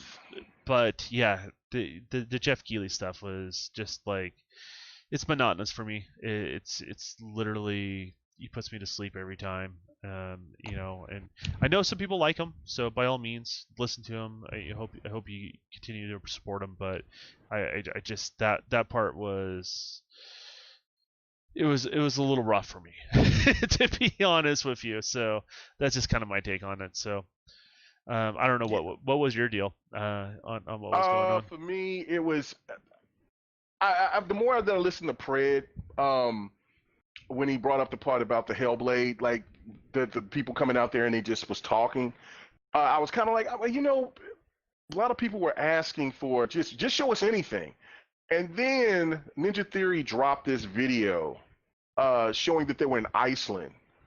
And then I had to look back at what Fred said, and I had to totally agree with him because I understand that you wanted people to know that they were still working on the game, which is cool. But that Iceland video, I don't know if you've seen. I posted. I don't know if you've seen it, but where they it was about, I don't know, about like a 5-8 minute video, something like that, where they were showing them capturing all different parts of Ireland, from just waterfalls, and then like how they put the cameras inside Oh, so next to the water and you're talking stuff. about the documentary for like the audio stuff, right? Yeah, yeah, yeah. For Which is audio, yeah, for the interesting, visuals. but Okay. it just doesn't seem like the place for it, right? Like I don't so. know, man. I wish they could have. They like for the stuff that Prayer was saying, which I agreed. Like some of the stuff, like they could have cut back on some things, and if they just added that as like the first thing instead of Halo, to like get people to just start getting into it, like, oh wow, that, like, I think that would be a hit. But yeah, no, I thought that was very, very, very important. I mean, very excellent and well done. And then of course that one company, that Cruel, I can't pronounce them right. You've talked about them a lot, where they do a lot of stuff with the film, with cinematography and stuff like that. Uh, Oh, I know what you're talking about. Yeah, Cruel, something like that. yeah. They were there working with them, Hmm. and so like it was pretty. They were crawling under caves and things, and I thought, like, yeah, man, showing that, and maybe not, cut it down to maybe 5 minutes instead of like the 8 or however long that it was, but what I'm saying, just show that. And while you have the guy saying that we're still working on it, we're talking, and we're excited to show it to you at some point in time, I think that would have been better. But yeah, just showing the guy just coming up here and just saying it. Yeah, I wasn't like thoroughly disappointed, but yeah, I was like, yeah, I didn't like that too much. Yeah, Jeff Keighley. Listen, I don't have a problem with the gentleman at all. I used to watch him all the time on game trailers, but what I thought was pretty tacky was having people who weren't Xbox fans to talk about Xbox when it's Xbox event. Like, Well, I've never seen him it's do that with PlayStation, so why would well, you do that I with think what it was. Xbox? Those are personalities that how people partner up with other personalities to get attention on them. If that Hmm. makes any sense, it's kind of one of those kind of scratch your back, scratch my back sort of things. Is what it came Um, off as, which is fine. If they're gamers, they're gamers. Like but it comes down to the same thing, right? You want to see other talent, not just the same talent over and over and over again, that are into games. And I mean, that's what I get out of it, and nah, that's kind of no, I thought it was completely tacky. I didn't. gotcha. I'm like, listen, like, I mean, don't sit here and talk about how ridiculous the console war is, but then bring people in here who don't, who rolls their eyes when they see a certain game, or they're just, or they yeah, listen, it's all about being hyped for that. It's their show.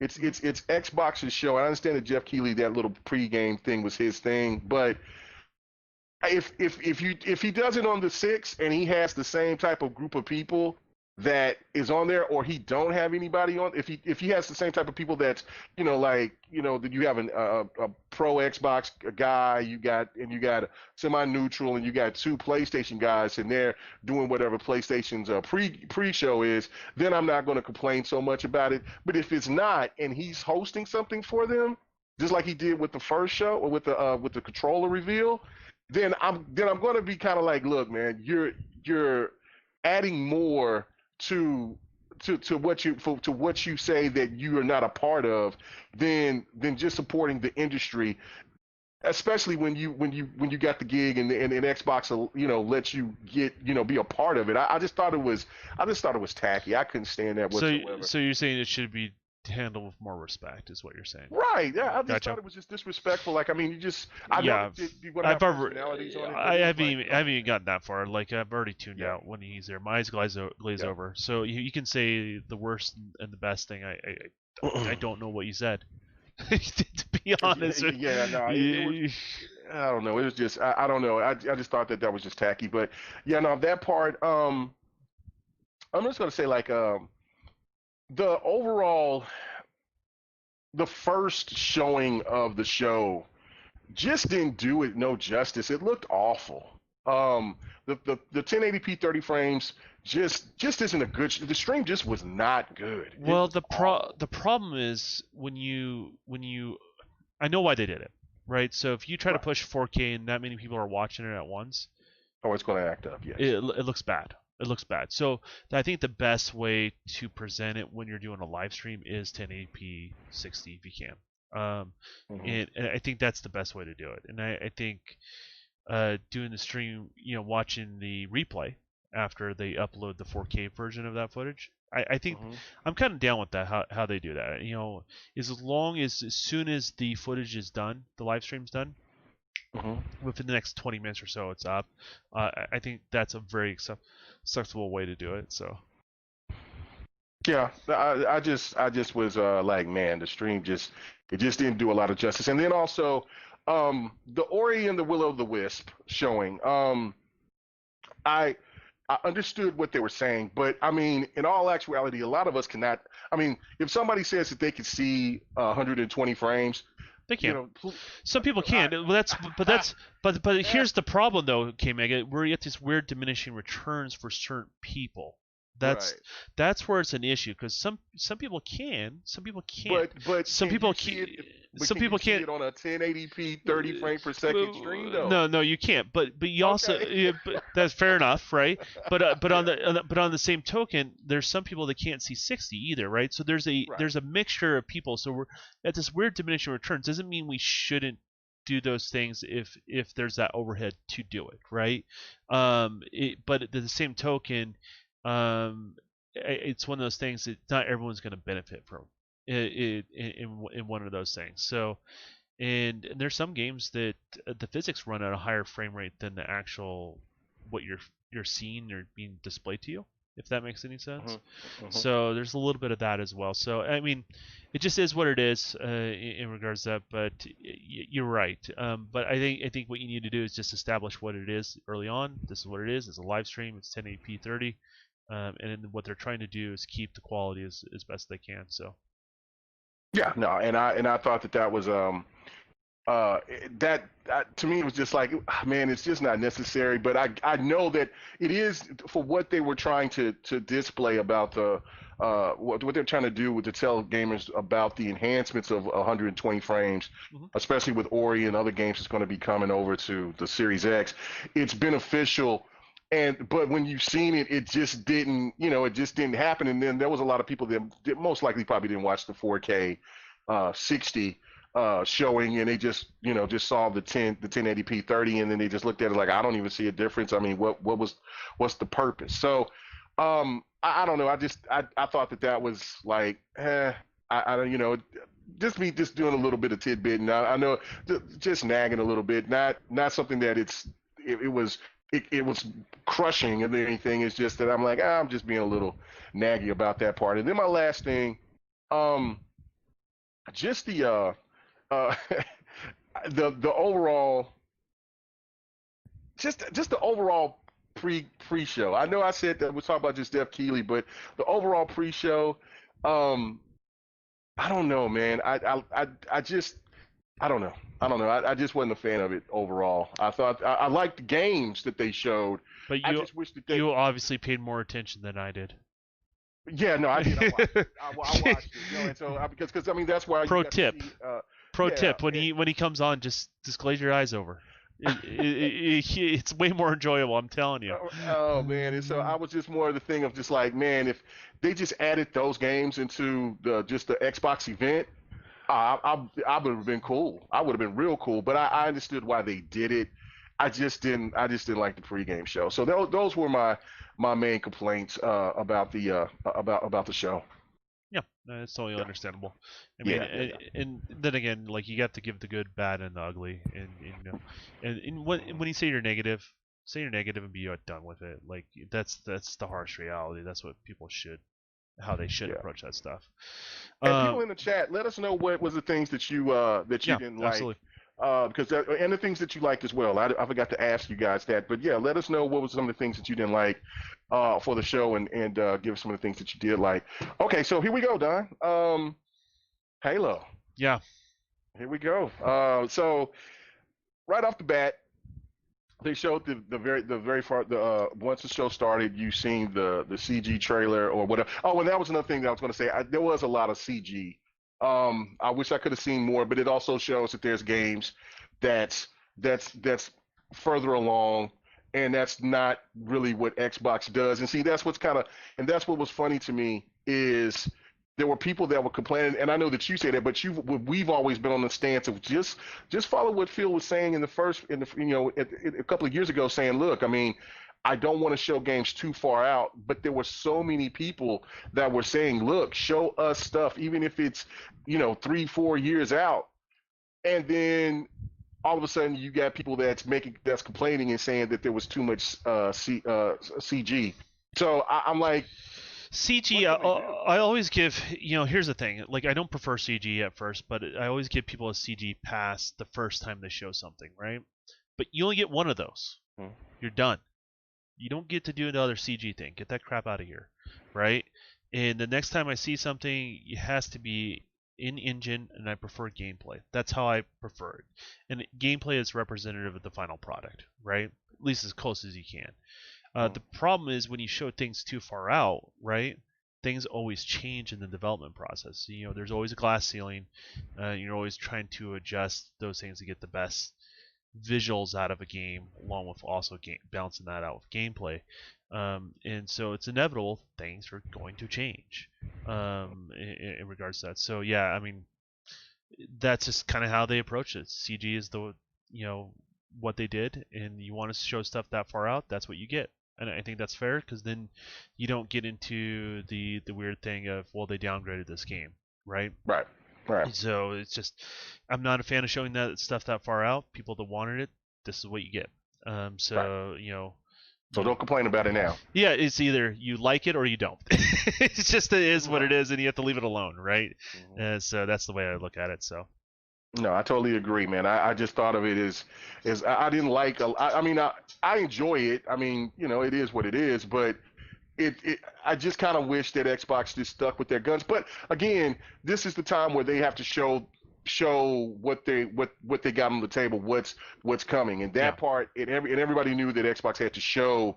Hey, we had to show you that we are working on games. So if they didn't have games worked on, then I totally get that point. But if they continue to go with that in the future, the only thing it's going to do is have people complain on that aspect. Well, I want to see more gameplay or the game and things like that. But I don't know. It's almost like you're damned if you do, damned if you don't. But I understood the point for this showing, and I don't know if they're going to do the same thing for the next show that they're going to have. But let's get back into the whole Halo thing Well, now. that does bring up an interesting point, right? Like, so they Yeah, show a CG trailer, but then they show 6-month-old alpha footage, right?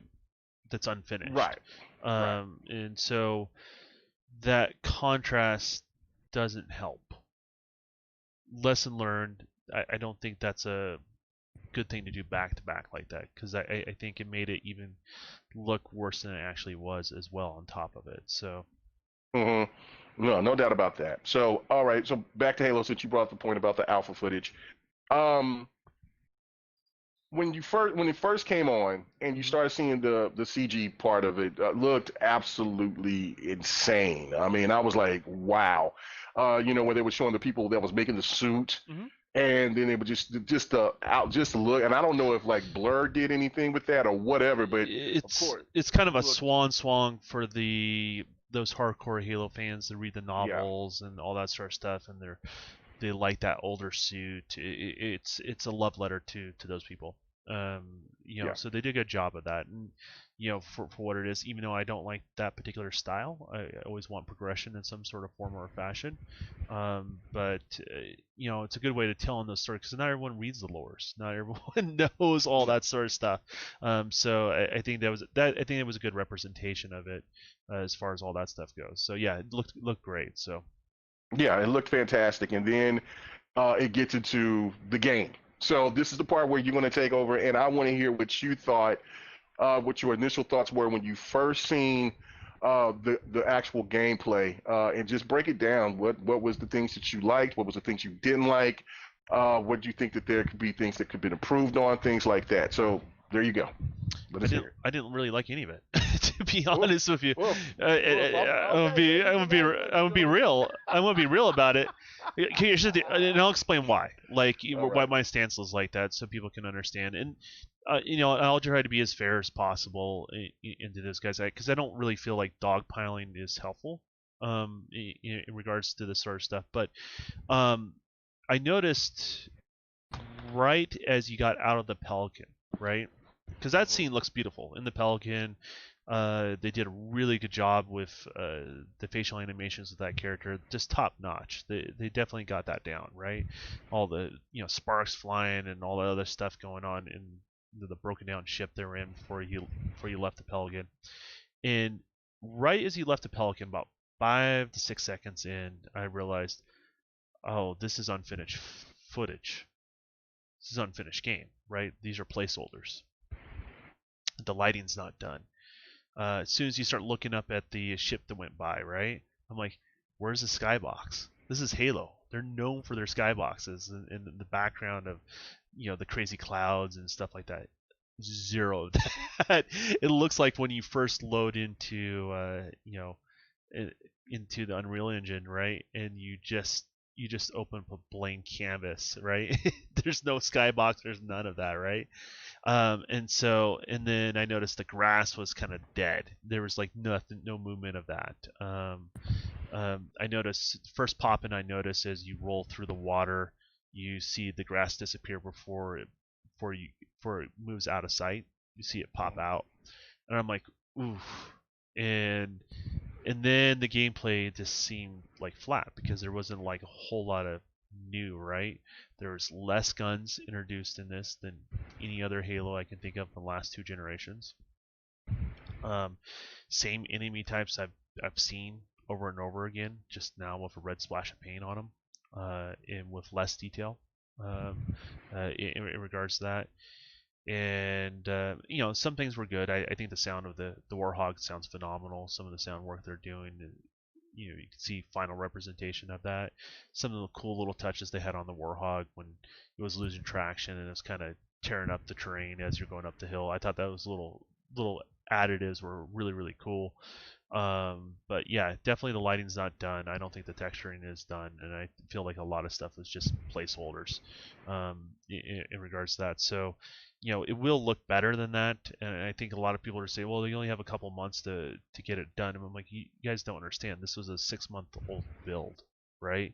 So there's 6 months of work that you guys are not aware of, plus an additional 2 months of work they're going to put into before they launch, if they launch it this year, in regards to that. So The other thing I found interesting though is I think the game structure, and this is just my theory, but I think the whole main campaign takes place on all the broken parts of that Halo ring. I think that's what it is, and you're doing something to either reassemble the Halo ring, try to whatever the little sentinel things, maybe kind of get the pieces to come back together, and that's how you kind of open up the open world of the game, or there's something of importance, and that's the reason why that part of the ring was destroyed, and it's why if you look at all the earlier footage, it's all based on that ring, right? You go into that room where the blue hologram is. They focus on that broken part. If you look at other footage, when like the first footage when they show you rescuing Chief and you're looking out the window, all you see is the broken pieces out there, right? So I think there a lot of the focus is on the broken pieces, and that's what's going on. The grappling hook, I'm not partial to it in any sort of way. I don't care, like, hey, it's got a grappling hook. It's got, look at all the possibilities or not. Like, I just don't care if it's there or not. I just don't care. I'm sure if I play it, I would use it, but it's just not scratching the itch. And the things that I was looking for Halos, I want to make sure it had run. I want to make sure it had smart link. I want to make sure it had ground pound. I want to make sure it had the dash move. The shoulder charge. All those things that made me feel like just a powerful person when you play the last Halo. I just don't see that stuff there. And they're intentionally trying to hide what is there that's we can confirm, but they intentionally try to hide it. They try to hide the smart link. Like they try to focus, and they're like, oh no, we're only going to show you that, right? They try to intentionally not clamor on things, right? But there's one area where you clamored on the box, kind of kitty corner, and oh, there it is, right? That sort of thing. And so what I think they're trying to do is they're really trying to target that those old heads that complain about all those different changes of Halo, and you can see it out there in the audience out there. People that were complaining about Halo 5 and Halo 4 weren't given a chance. Those are the people that are championing this game. You can definitely see it. And so they're like, oh, cool. They're like really excited about those things, but I think there's more to it. We just don't know what it is, and they haven't shown me the things that would get me into the game. I understand the situation they're in with the pandemic, and showing older footage that it's more stable. I get all that sort of stuff. I understand why they did it. I think they would have been better off not showing gameplay. Period. To be honest with you, show them the CGTs. Just before launch, and they did this with Halo 5. Remember that? Not Halo 5, but the last Gears. Remember they waited really, really long to show gameplay, and people were giving them crap. Yeah, no. Do you Well, remember that? yeah, they took forever to show the story, and everybody was, they're going to delay it, or it's going to look really bad, and then it caused all those theories. So they showed it and knocked it out the park. Well, I think this is a reaction to that. I really do. And and I think they would have been better off just not. Just show the CG trailer. Cool. That's the campaign. That's the tease. In regards to that, you can still could have showed the same gameplay they did, but with the more final build of the product, so people know what the final representation is going to be of the product. Because right now we don't know what it's going to be, right? I understand it's a work in progress, but I don't know what the work in progress is going to end up looking like, right? I know they have super talented people. I know, I've looked at their portfolios, and I know where the talent is there at 343. It's top tier talent in the industry, but how do I explain that to somebody based on what they showed, right? Like it's a work in progress and all these other things. Like it's hard to sell people on that. You know what I mean? So I think this was a reaction based on what they saw from Gears 5. Last Gears was Gears 5, right? I always get them confused now. So I mean, I think that was a kind of a reaction like they did with their franchise, and I think they should have just waited it out. That was my personal thing. It's kind of like quarterback, on the couch quarterback, right? You know what I mean? Telling the big boys what to do. But I really, that's what I would have preferred personally myself, because Halo's one of my franchises that I buy Xboxes for. I mean, that's why I'm in the ecosystem, right? So it does mean a lot to me, and it means a lot to, I think, a lot to other gamers. And I'm the other gamer that's embracing change and it going forward versus kind of going backwards. So. Yeah, no, I totally agree with that. Now I will say this. As for me, uh, when I first, because I watched the show late, I missed the whole thing, and I seen people posting it up in the DMs, and I was like, well, I'm just gonna wait till they actually show it because I thought I was on time. And then when I turned it on, I was like, there was like 2 or 3 games that they showed, and then the show was over. I was like, oh man, I missed it. Okay, so then I went and checked it, and then when I looked at it, I was kind of like, wait a minute, hold on. Okay, wait a minute. Hold on. All right. When you first seen the CG thing, and then you seen, the look and the facial animations and things like that, from the pilot, and then from Chief, like you said, looked absolutely stunning. I'm like, okay, all right, cool. And then like when he went outside, and when you seen the animals, I looked at the animals, and I was like, oh, that's cool. So they are going to have animals in there, and I didn't really see I didn't pay attention to the point about the waving grass and stuff like that, but when he jumped out and then he started shooting, and I'm like, okay, I definitely see the sense of speed.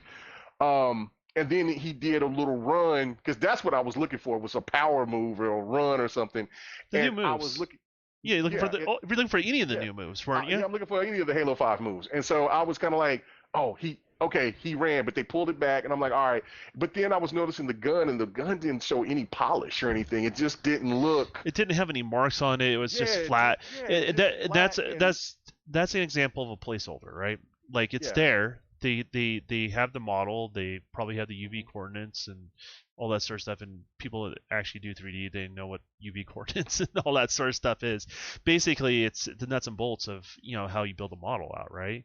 And it's telling the textures where they're going to be and how they're going to wrap around an object. And so I'm more than sure that all that stuff has been done. The question is, they're probably working on those layers, if that makes any sense. And usually it's built up in layers, like where you can do masking layers and you can add bump and you can add different materials and how you kind of mask and build all that stuff out. But yeah, it was flat, right? Like there was nothing on, no detail on the guns at all, except for maybe like a little glare on the screen on the main gun you pulled out when you hopped out of the Pelican, right? You know what I mean? Hmm. Hmm. So Right, and so that was the thing for me. And then it ran off, and then he got into the Warthog, and then I thought, I was like, oh, that looks crazy, because the Warthog looked fantastic, yeah, and then Warhol the looked good. writing in the dirt and all that stuff, and then when he jumped out, and then when he jumped out of it almost like he boosted out of the Warthog. Kind of like I don't know if you noticed the that part, like animation where he kind of just jumped out, like yeah, yeah, I thought that was fire. I thought, oh, that's clean. And then he started getting down, started tearing the ass up and stuff. But then I looked at the grunts. I said, damn, the grunts look plain. But I was loving the speed. The speed was also giving me a lot of excitement because it's just how fluent the movements and everything was. And I'm like, wow, this is looking at it. I'm liking the splatters and things. And then it gets to the point to where I started kind of like, well, hold on, wait a minute. They showed the very first brute. And I'm like, why does he look that way? yeah. Why does he look like he shampoos with Nair? Right, Right? like He's a yeah. little shiny. Why is he You know what I'm bald? saying? Why is he Yeah, slick? yeah, like what's going on here? Did And then like, the Vanish like you have the Lawnmower 2.0? What's going on here? Like it's just yeah, there's no hair, but that's another example, right? That's a detail yeah. that's added in later, and so running it smooth and trying to optimize all that stuff and get it all to fit in there is kind of what that stuff is. It looks like they just don't have it in there yet. Hmm. It's the best way to describe it. So Right. And then you get to the point when you see that and the whole grunt thing, and then they threw the that thing from Halo 4. Or like from like Halo 3, Halo 4, the little thing, the little shield where he threw it on the ground, hmm and I'm like, there they go. They're homage, they're paying homage to the older the Halo fans that with, was you know, intentional. yeah, and Right. that was intentional, And then which was cool. I didn't you have a start problem with seeing it. the trend though. It was all Yeah. intentional to cater to that, Yes. and Yes. hiding certain things and elements of it, and so it makes you kind of wonder. You know. I mean, I also saw it looks like something was possibly a dash, and then it kind of like canceled out. So I don't know what's going on there either. Hmm. So I don't know. I Yeah. just and so then it goes into the point where you fight the brutes. You see that he throws the brute. I mean, he throws the well, you see him in the air. So and then you find out that they throw grunt. The brutes throw grunts, which I thought that was really cool. Mhm. The one thing that I thought that was kind of odd though is that like I mean because they've also said now I'm going to be giving a little bit of more information of what I've heard and found out. Once we'll talk more about it, but just for what I'm seeing right now, I'm just letting you know they threw that, and then he used the grappling hook, and I'm like, okay, the grappling hook is cool. I can dig that. I'm not, I'm all for trinkets and things like that. So we actually got the confirmation it was the grappling hook. Then he tells, but the brutes they looked weird. They didn't have.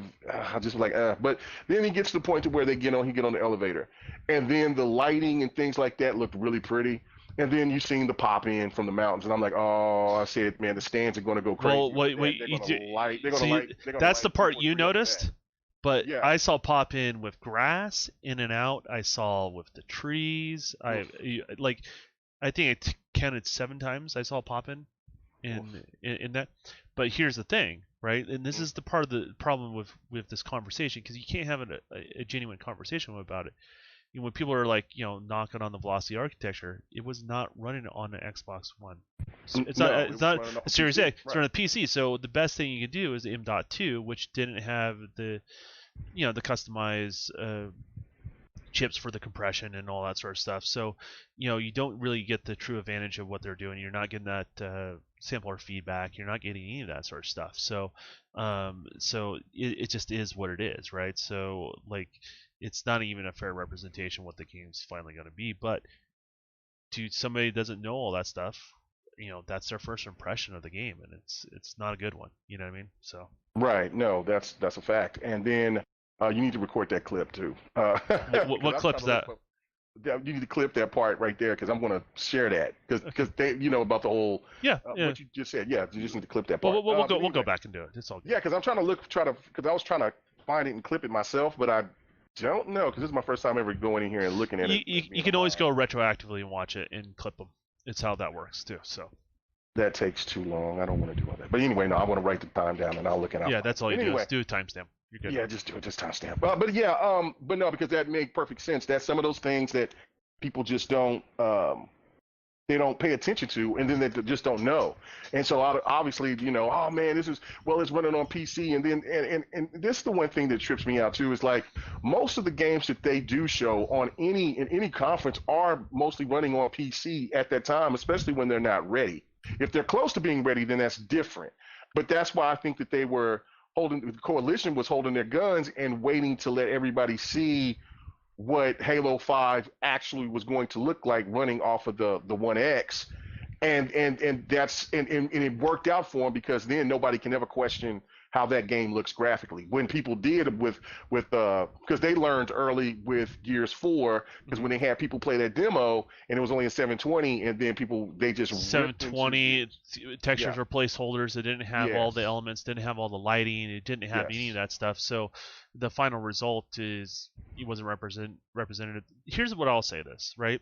You know how like when you release a bad game will always be a bad game regardless of the 2 patches and stuff like that. Right. If you released unfinished gameplay to the public, it will always forever have memes.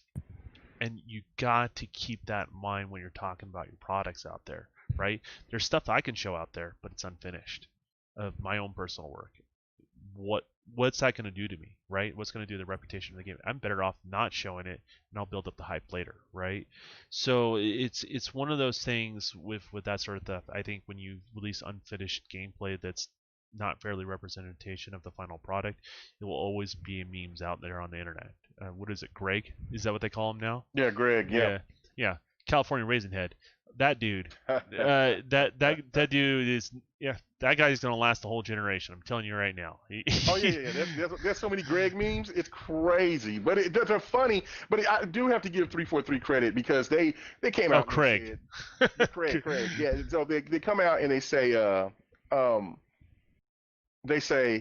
well, we understand. We found him, and we wanted to reach out and see how his life was. They just made a big joke out of it, which and then they also explained, look, the game wasn't ready. It was an early build. We're still working on this, and there's nothing to worry about. So that's fine. But I think also what gives them, what gives these stands, as I call them, the ammunition, is because they didn't give anybody any they didn't say anything at the bottom like, game, this is an early build of from whatever month that it or was or whatever. or not final representation of the final Yeah, product. not final representation of Eh, the product. They just showed it, and that right there is just some of those lessons where you think that they would already know this, Yeah, it's but left hand talking to the right hand. They got right, but hammered they this whole just entire don't, like, generation.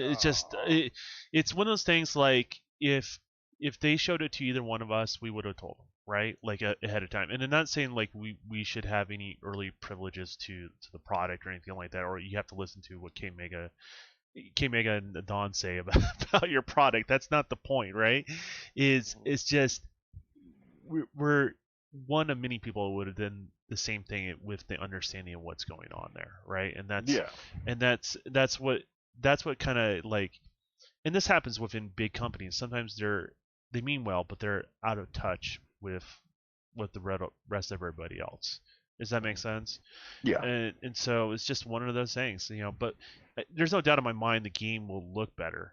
Oh yeah, I knew My that. my main concerns are and honestly, I think what you see in the Pelicans probably going to be a closer and a fairer representation that scene when you had is what the final game is going to be. If I was going to Oh say yeah, anything, no doubt about that. No as far doubt as about that. quality, and if you wanted to kind of piecemeal what you think the quality of the final product would be, it's going to be representative of that, and that's without ray tracing. That's without a lot of these other things that next generation features that we're talking about.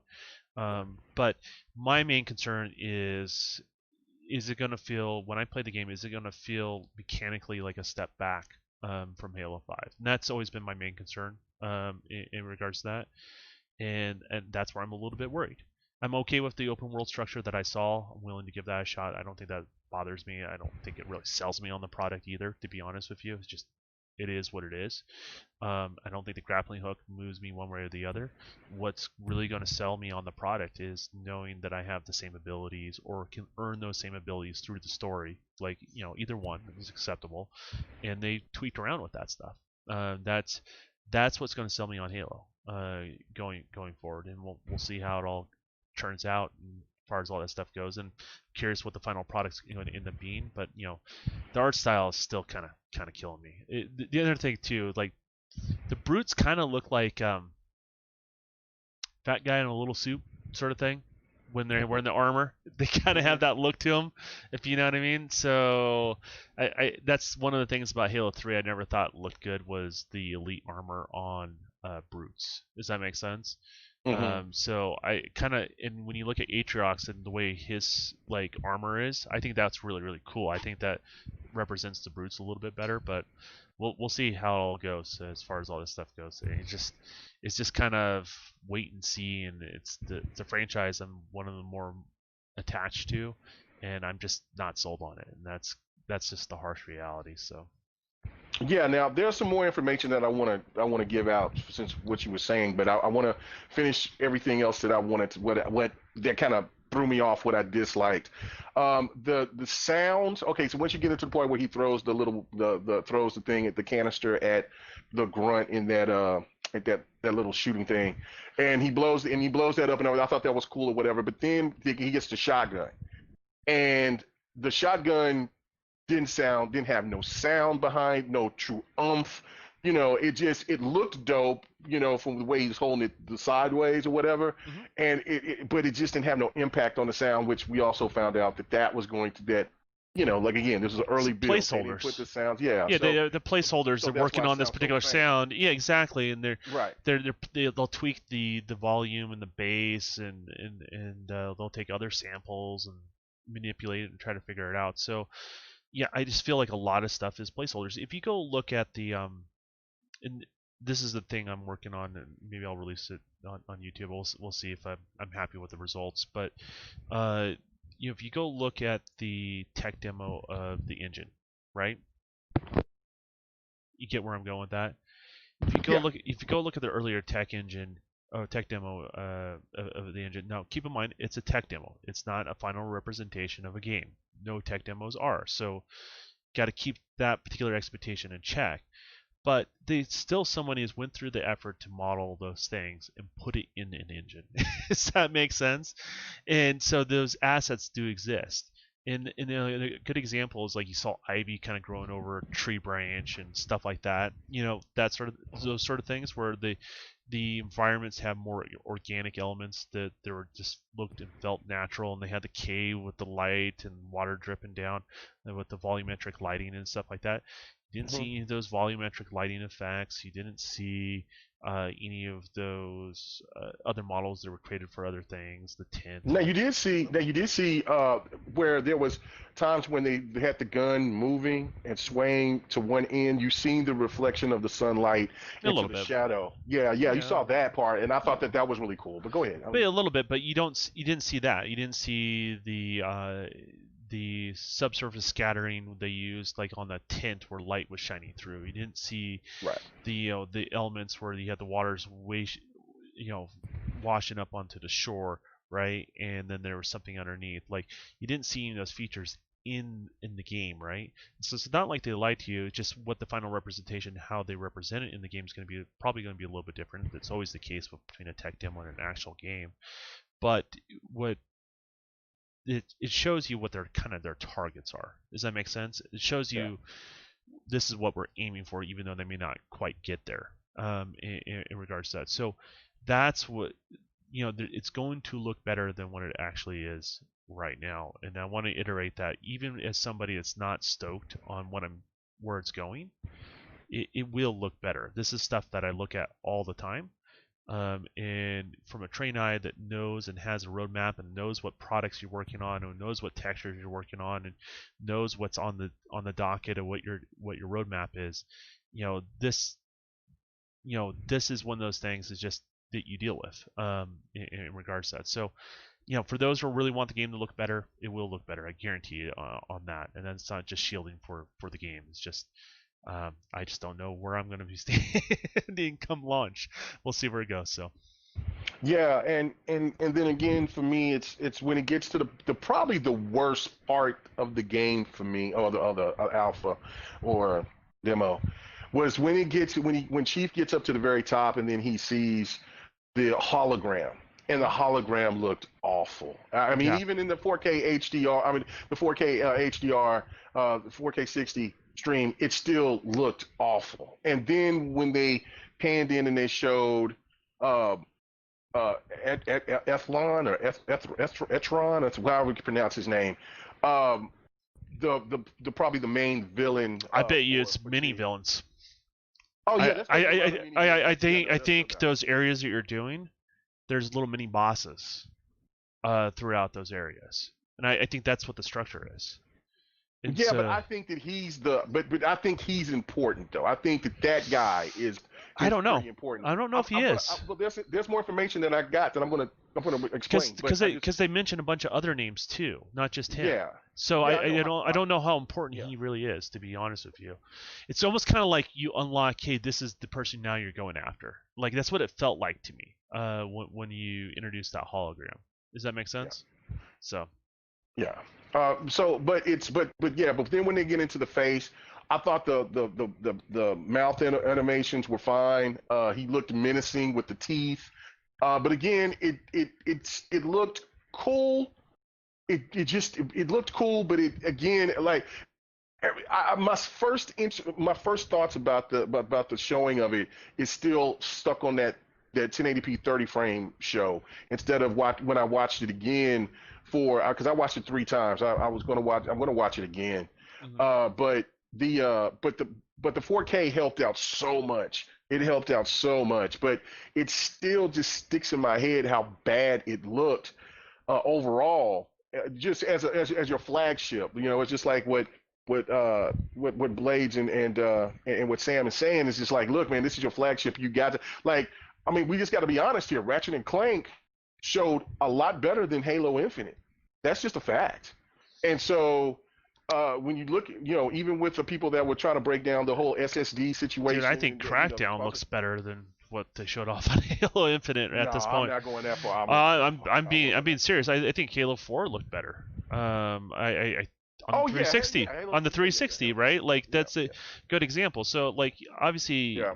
it just whatever. I mean, I get it. It's a missed opportunity. It just is what Yeah. it is. You kind of have to just look at it for what it is, and just you just got to keep rolling, right? That's all you can do. So Well, yeah, no, but and again, another the last thing that I don't like is I'm not a fan of the old look either. I'm not. yeah, There's just you're more open to it than I was. So this is yeah. breaking news for me. So keep going. Right, like I don't like the old aesthetic. I just don't. I'm like I get it. It looks good when you seen it from the Pelican and things like that. But no, I don't like that. I don't like it like that. And I understand that they're trying to cater to one demographic. But this is the thing here. Now this is where the thing. I think I'm going to start changing you around here, Don, because there's a lot of information that I picked up today. I like how everyone's trying to keep the faith for me. Like you guys Well, are no, you're really trying to be my emotional support when it comes to Halo. I love it. Well, I think these things are going to be more interesting because I don't think you knew about them because they just came out today, Okay. and this is some of the things that break down, right? Okay, so this is where when you were saying that you don't think that guy, he just think he's a boss. No, he's important. Matter of fact, he could be even Atriox's brother. Okay. Yeah, so he's very important. But yeah, you're right. There's going to be a lot of strong ass mini bosses. And matter of fact, one where they talk about what is his name, Hyperion or Hyperius, whatever, the one where everybody was talking about the Lock helmet. He had Yeah. the trophy of Lock's helmet, whatever. But again, he's supposedly going to be a character as well. But this is the thing. This story is going to be just driven on Chief, but it's spread out to where you go all over the place. So it's like what you were saying. You'll play the story as Chief. You can still venture out and go everything, and you can play and you can fight. I mean, and you will be able to play on that whole ring. That whole ring is going to be playable. Eventually, I think eventually it will be. Yeah. I think the main campaign that you play is the Broken Pieces. Well, yeah, because you got to because there's some agenda there. Whatever. You're gonna open up different sections. Yeah. The more that you play as Chief, and the more secret stuff you find. Now, this is the interesting stuff too. Okay, so they said this is from 343. They said that they're using everything within Halo. So basically, it's kind of like what our theories were in the beginning. Like they're going to kind of cater to people. You start off as kind of like the bare bones Chief. You just got a few tools, but the more that you search, the more of these power ups that you'll get, these upgrades that you'll get. Which meaning that they're going to implement pretty much almost everything that they've had in every Halo. Which is fine. Like if they do that, right. Like if they show me that's where it's going.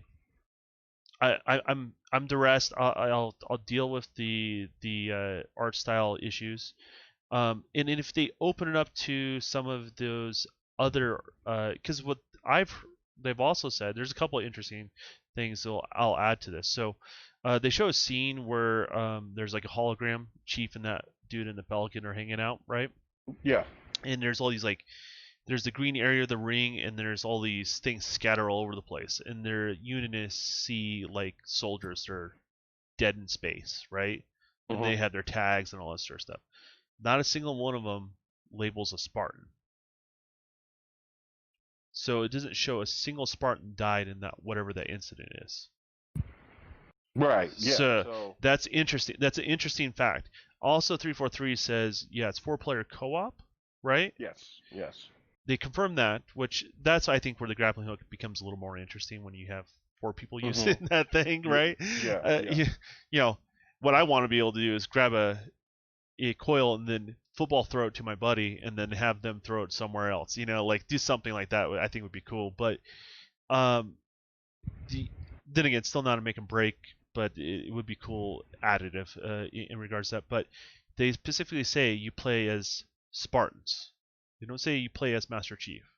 Right. Very deliberate in the wording that it was Spartans. So I have a feeling that you are going to find other Spartans on the ring, and they're not going to be in good shape, right? Like Chief is there to be the guy that rescue it, right? But he has to gather more. You can't just handle it on his own. I think that's what it is. So it's building up that sort of story, is from what I can tell. Yes. In regards to that, I think there's also another thing that they said, hey, look, guess what? There's ODSTs, because they thought there was an ODST in the passenger seat of one of the clips people have been breaking down. You can't clarify what it is. It could be another Spartan. It could be ODST. You don't know what else you're gonna find with you guys. So it's all gonna be interesting. We'll see how it all breaks down, but. Yeah. I'm holding with bated breath. That's where I'm at right now. So. Well, and there's also more information as well. Is that okay? And Sam was pointing to that, because that was my next thing that I was going to say. Is that there was people that asked why is it that, like, the Bungie build, which, that's another thing with the older Halo fans, well, the fans that love the 3 Halos the most, always keep bringing Bungie up. And this was another thing that I really liked from what 343 said, was that, look, that old engine couldn't sustain what we're trying to do. So basically they're just like, look, man, get your head out of Bungie's work, and this is 343's work. And this is why we had to change it. And they weren't being disrespectful about it. They're just saying that we had to redo this, which is to understandable. make this a huge world. On top of that, plus that they're going to be going to other places as well. There's the main story is going to be mostly focused on the ring and what the Banish is going to be trying to do with this ring. So there's something that they're going to that they want the ring for. Well, so that leads to that. Is that why the ring was destroyed? So they couldn't use it, or maybe the last thing. Did the Banish destroy it because UNSC was going to use the ring against the Banish, right? I don't. Yeah. So it could go either way. That's where I see kind of the plot leveling. And the interesting thing is the Banish. It sounds like they're on with the Arbiter. There's some other thing that was caught. In regards to that the Banish and Arbiter together. I thought he did say the Arbiter. Yeah. Yeah. So it makes me wonder. So the Arbiter is not cool with the humans right now, and is joining forces with them. So it's interesting. So. Right, and so then it turns into, and then of course the 10-year cycle, and I wonder if you remember hearing that. Before, we have a 10-year cycle. Do you remember hearing that somewhere else, Don? They had a 10-year plan. They have a 10-year plan. Right. What they were going to do. Do you remember hearing that before? Do you remember hearing that before with another game? I remember hearing about it with back in Halo 5. But there was also said about another game. So I'm just going to say it. I don't know what game. Destiny. Okay. Remember when they said with Destiny that they had a 10-year plan with Destiny, and that's exactly what they said. The same thing when I was listening to this interview today, and I said, oh, there it goes. They're going to expand this universe to like Destiny, and then it also kind of basically confirmed, without confirming it, that they're going to go on other planets. Yeah. So which means that because people asked about what happened to Team Osiris, what happened to these people, whatever, and they're like, and that's when they broke it down, the point of saying, like, look, this is just a Chief game, but once you start breaking and finding extra things, the more you start learning more about everything else. And if you get these enhancements, I think by the end of, like what we were speculating, it'll be optional. But if you find these perks, you can start playing like a Halo 5 character. Which is fine, and I think that's a good way to get people that are so opposed to what Halo 5 offered and Halo 4 were offered.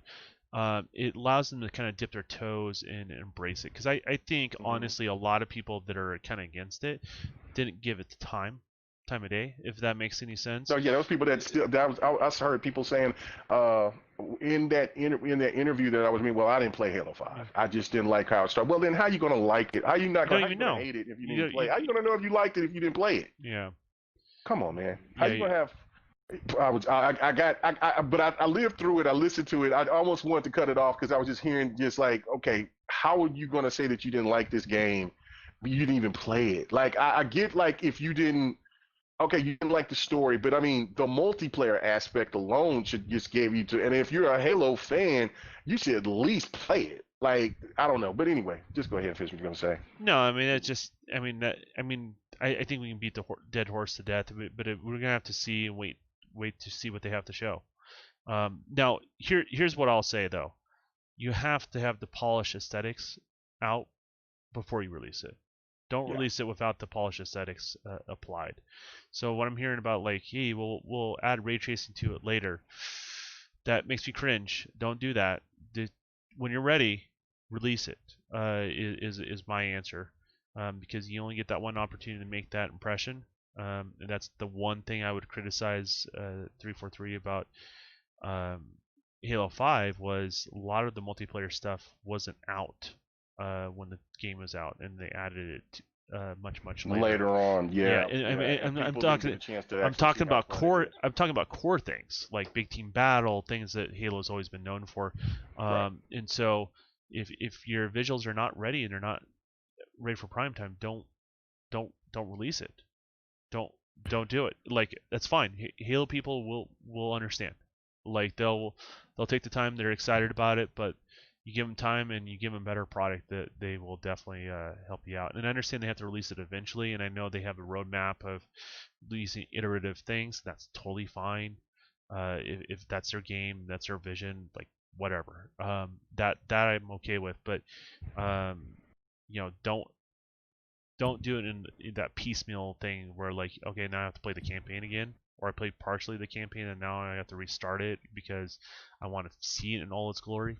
Don't do that to your audience. I think that's just um, it's not how you handle a game as a service. Aesthetically, you have to be ready to go right out the door, um, and that's an expectation I think a lot of gamers have. So Maybe for the game itself, it might have the ray tracing, but the multiplayer won't, and so they probably might add that later.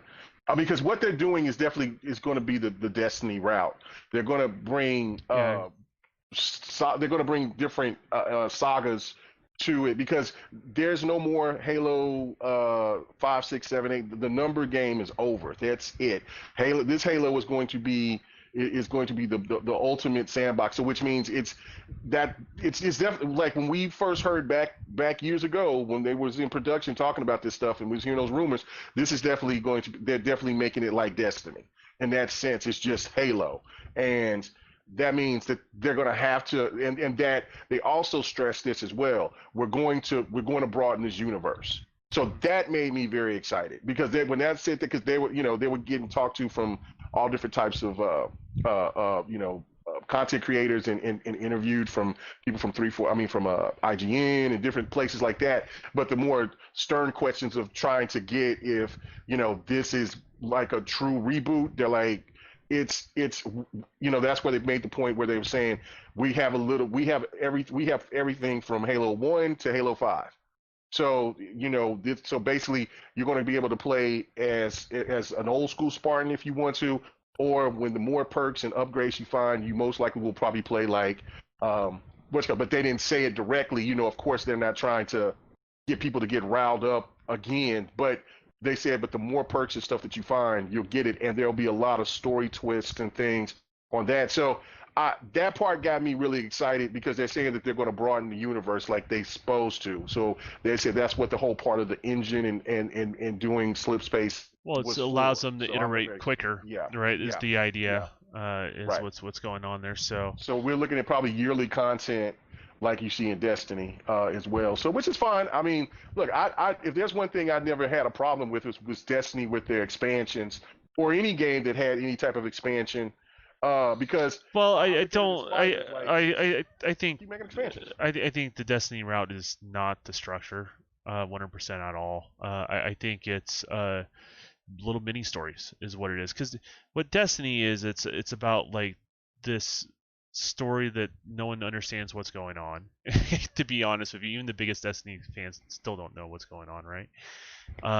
And then what happens from there is they tend to not only know what's going on. It's always like it's about getting your light level and rushing up, and it's like a numbers game. I don't think this is going to be a numbers game with No, Halo. no, I think that's not what I'm I talking think, about. I'm talking about in the Destiny thing. I'm talking but about expansions with but the you can't with the blindly say with it's the like universe. Destiny because that's what Destiny is, right? So No, yeah, that's not. No, Don, that's not what I'm trying to say. What I I'm trying to understand say, that's what like, you're in it. not trying to say, Okay, but that's yeah, but yeah. that but that's how it comes off to people that play Destiny, right? So Hmm. so what I'm saying is I think if anything, it's just gonna be standalone stories. In regards to now, will they be like ODST style or something bigger? I don't know. Will it connect to the main world? I don't know. Will they be as good as standalone objects and they connect to the big world? That's what we don't know.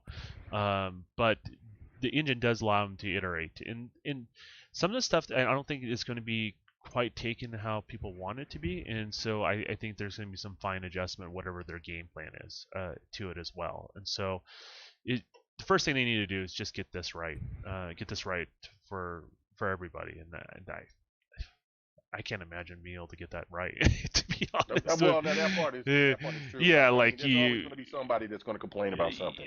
it's one of those things like when you try to appease everybody, you end up not making anyone happy sometimes, right? Hmm. So that's my concern, that's my worry. But they're talented people, so we'll see where they go, and I'm willing to be patient, just kind of see where this ends up and where this lands. So Yeah, it's going to be pretty interesting. But yeah, no, I mean, of course, we could talk about Halo all night long. I'm sure, if we're going to be streaming a little bit later, then we'll probably talk more about it.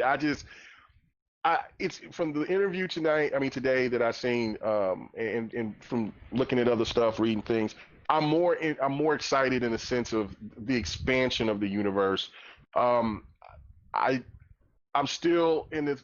I'm not concerned about the graphics whatsoever. I think that, I mean, that was just a blunder on 343, because, and then I think it's also a blunder too from a lot of the people that were screaming about gameplay, because basically they kind of forced the only thing that Xbox had available, or 343 had available, to show, and then they tried to, I guess, polish it up the best way that they could, and it just didn't look well.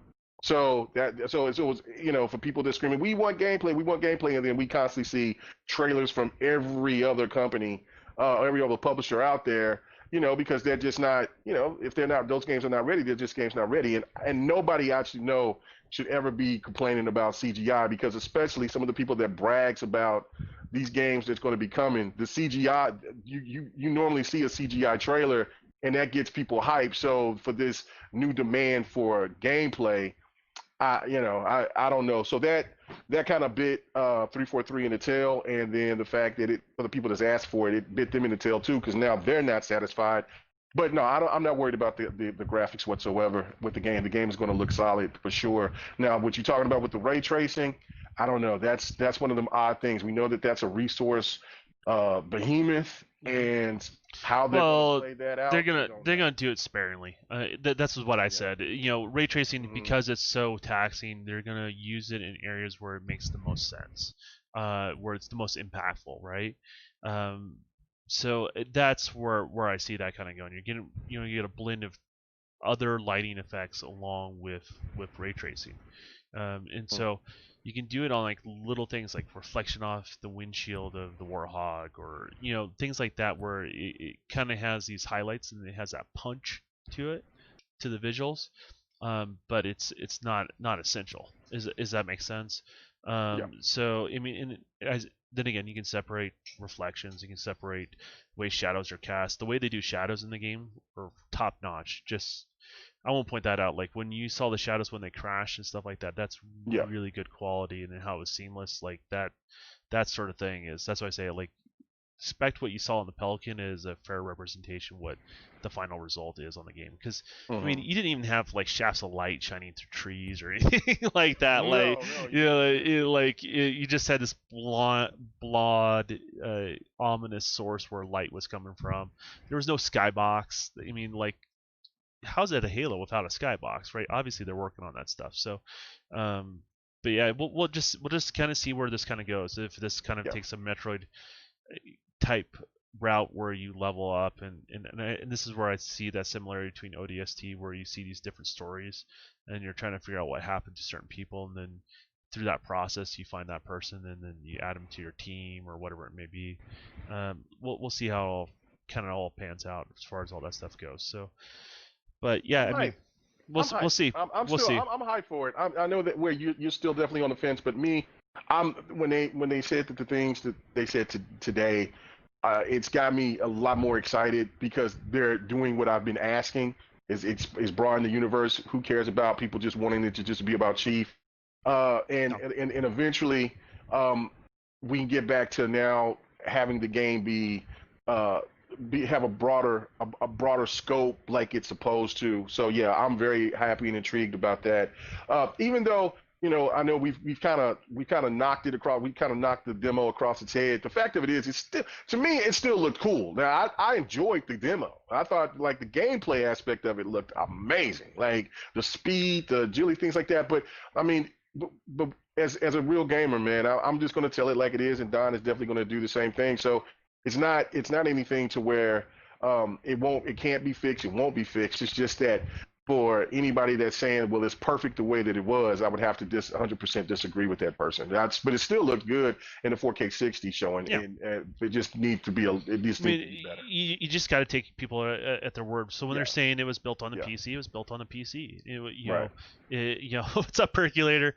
If you want to, you have to address that the velocity architecture wasn't part of it. You have to address that it didn't have the particular chipset for the decompression of the textures. It didn't have any of that sort of stuff, let alone having the textures. So, and you also got to keep in mind there's optimizations and there's resources they have on reserve when you're doing those sort of alpha builds. So it, it's eventually it's going to get there in regards to that. So um, just we'll have to see the final result. But I think the final result's going to be they're targeting like what they showed in the tech demo, and I think what the end result is going to be very similar to what you saw inside the Pelican Yes. throughout the world. And if you want to get a good idea, that would be my best guess. And this is what I do. I just so you guys know, like people are like, Don does games. What does Don do? Don does 3D models. Don does textures. Don does all the technical stuff that goes into that. I do IK structure. I do character rigging. I do mocap. That is my wheelhouse. So this is where I'm an expert in regards to all this sort of stuff. And when I talk about ambient occlusion, I actually work in this stuff. I don't just look it up on Google and then try to brag about how good I know this particular aspect of things and how you can tweak it and all that sort of stuff. So it's always a balancing game. They have talented people, so let's just see where they land. But if you want to preview, that's the best way I can describe what I would guess they would end up with. So Okay. All right, and then also what Don did not tell you that he also rides a yak, a full adult male yak to work every day. So don't sleep on my boy the Don, man. He's pretty different, and he takes an eagle home at night, and so what pretty actually impressive. what's ironic is I'm also smoking a lamb leg right now. Oh, Yeah. oh, oh. My wife Uh, came back from her friend's farm and they had like lamb legs, so that's what I'm smoking, and nice. doing some barbecue. So I think that was the last subject, right? Yeah, that's We're it, man. We're wrapping it about up? to get out of here, man. Yeah, Okay, cool. wrap it up. So let everybody know where they can find you at, and that's it, man. We'll be done. Yeah, yeah, definitely. We're gonna try to do this more regularly. To be honest with you, the big delay was switching over to Twitch. There was a lot of moving parts to get that all kind of dialed in, and I had to reset up all my OBS stuff. So like that was one of the reasons why we took our sweet time in regards to that. But we're gonna be on a bi-weekly schedule. Yeah. Maybe we'll ask the public of what time works for you guys, and then kind of get a collection of timing and see what we can make the Mega and the Dawn schedule work, because that's a whole nother subject. But we want to try to get Right. on a more consistent schedule for you guys and do is a bi-weekly thing. Well, Uh, my schedule is a lot more open now yeah, for the last what 8 months, 8, 9 months now. So yeah, so it's definitely We a have no lot more we open. have no excuse not to have We got no excuses, give man. a Yeah. schedule, but we'll figure it out. We'll get it all dialed in regards to that. And I want to do a little bit of shout out for everyone that's been supporting the stream here, like Sam, thanks for the follow, Delirium, Child of God, Mike Barons, Derek, TV Echo, and Monstrous Energy, and it looks like this is a unique one. Puff Puff Pass Crew. Thanks for the follow. You guys all followed me during this particular one, so definitely appreciate that. Definitely check out K Mega and all that sort of stuff. The restream of this is going to be done not restream, but the upload is going to be done on KMega's YouTube. We just have to wait a week with the agreements that are in place with Twitch, with being affiliates. So we just kind of have to wait that week. Once that week passes, I'll give the gameplay straight to Mega, and he should be able to upload it. So, is there anything else you want to close out with there, Mega? No, man, it was a great show. Good to be back. And now we're already improving because we got a schedule. So every other week we just need to figure out a time, and hopefully we'll just probably ask people what would be a great time for us to pop on since I have some more free time to spare. So yeah, as for me, man, you can check me out on Twitch as well. KMega405, just one word. I also have a YouTube channel. That's KMega405. We just did our podcast, our Friday night podcast, GRG. That comes on 8:30 Central. It's 9:30 Eastern and it's 6:30 Pacific. So yeah, come check us out. And oh my goodness, there we go. I seen Yobi and I see Percolator. But yeah, come and check me out over there. And man, thank you guys for supporting Don. Don works real hard at what he does. And like I said, man, he's got to feed that big ass yak. So that takes a Yeah, lot of eating, man. So yaks you don't gotta get take fat care of on the their yak. own, right? They So don't. They don't. Did you give your yak a name? no. I don't name my food.